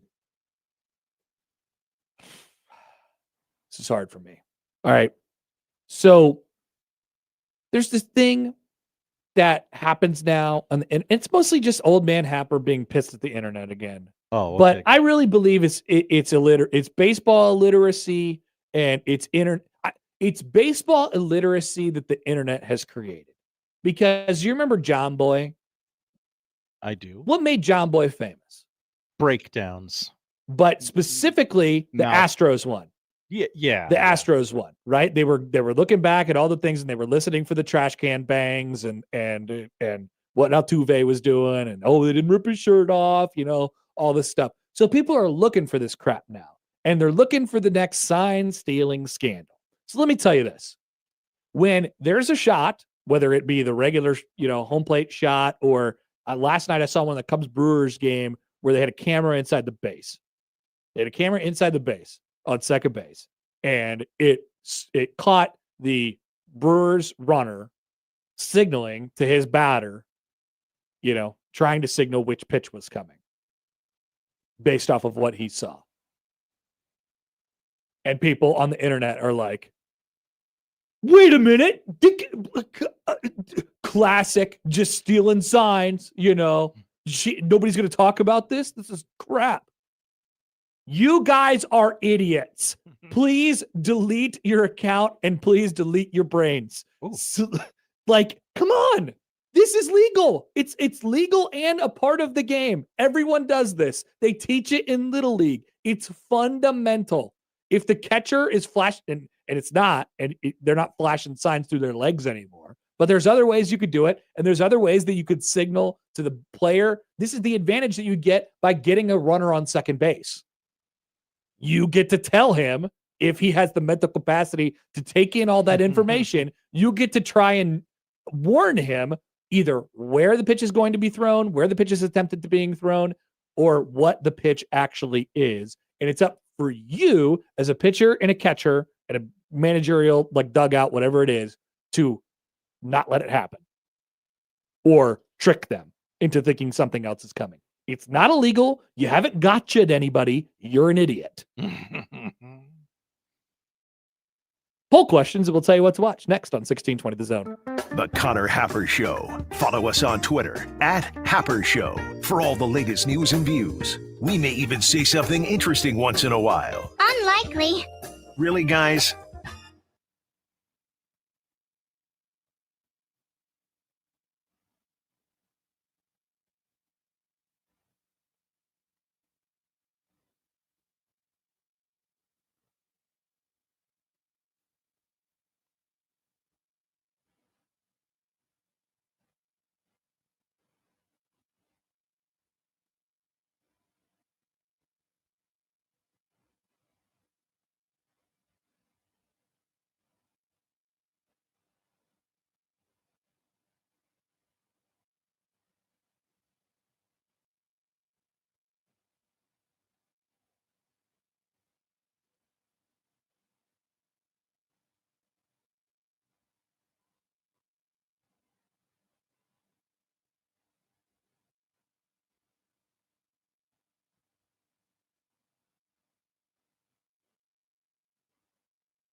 To the polls at Happer Show on the JTech Construction Zone Twitter feed.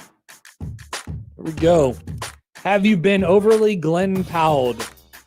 Not yet, but I'm very close. I totally understand where Matt's coming from. He's got a movie coming out in a month. I think it'll happen by then if it hasn't happened yet. Mostly because I think he seems like a pretty likable guy. Yeah. He's pretty affable.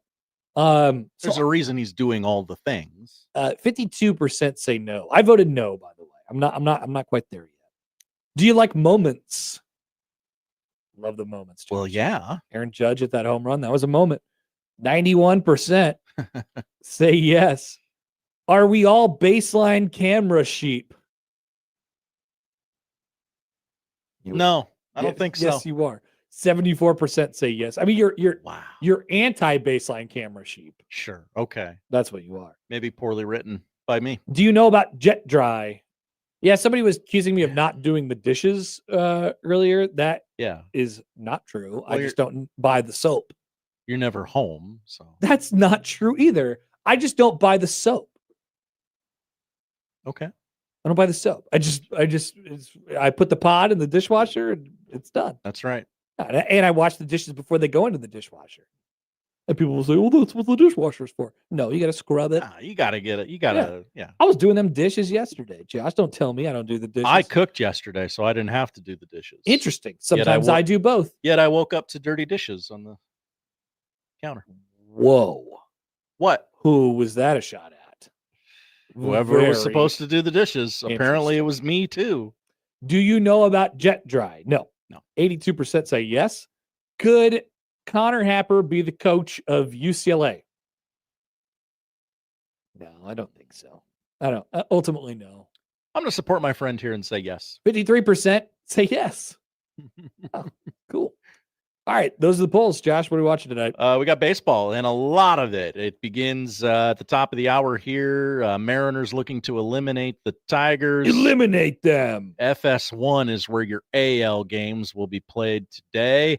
Following the Tigers game at 6 o'clock, Blue Jays, Yankees, 6 o'clock FS1. Toronto leads that series 2-1.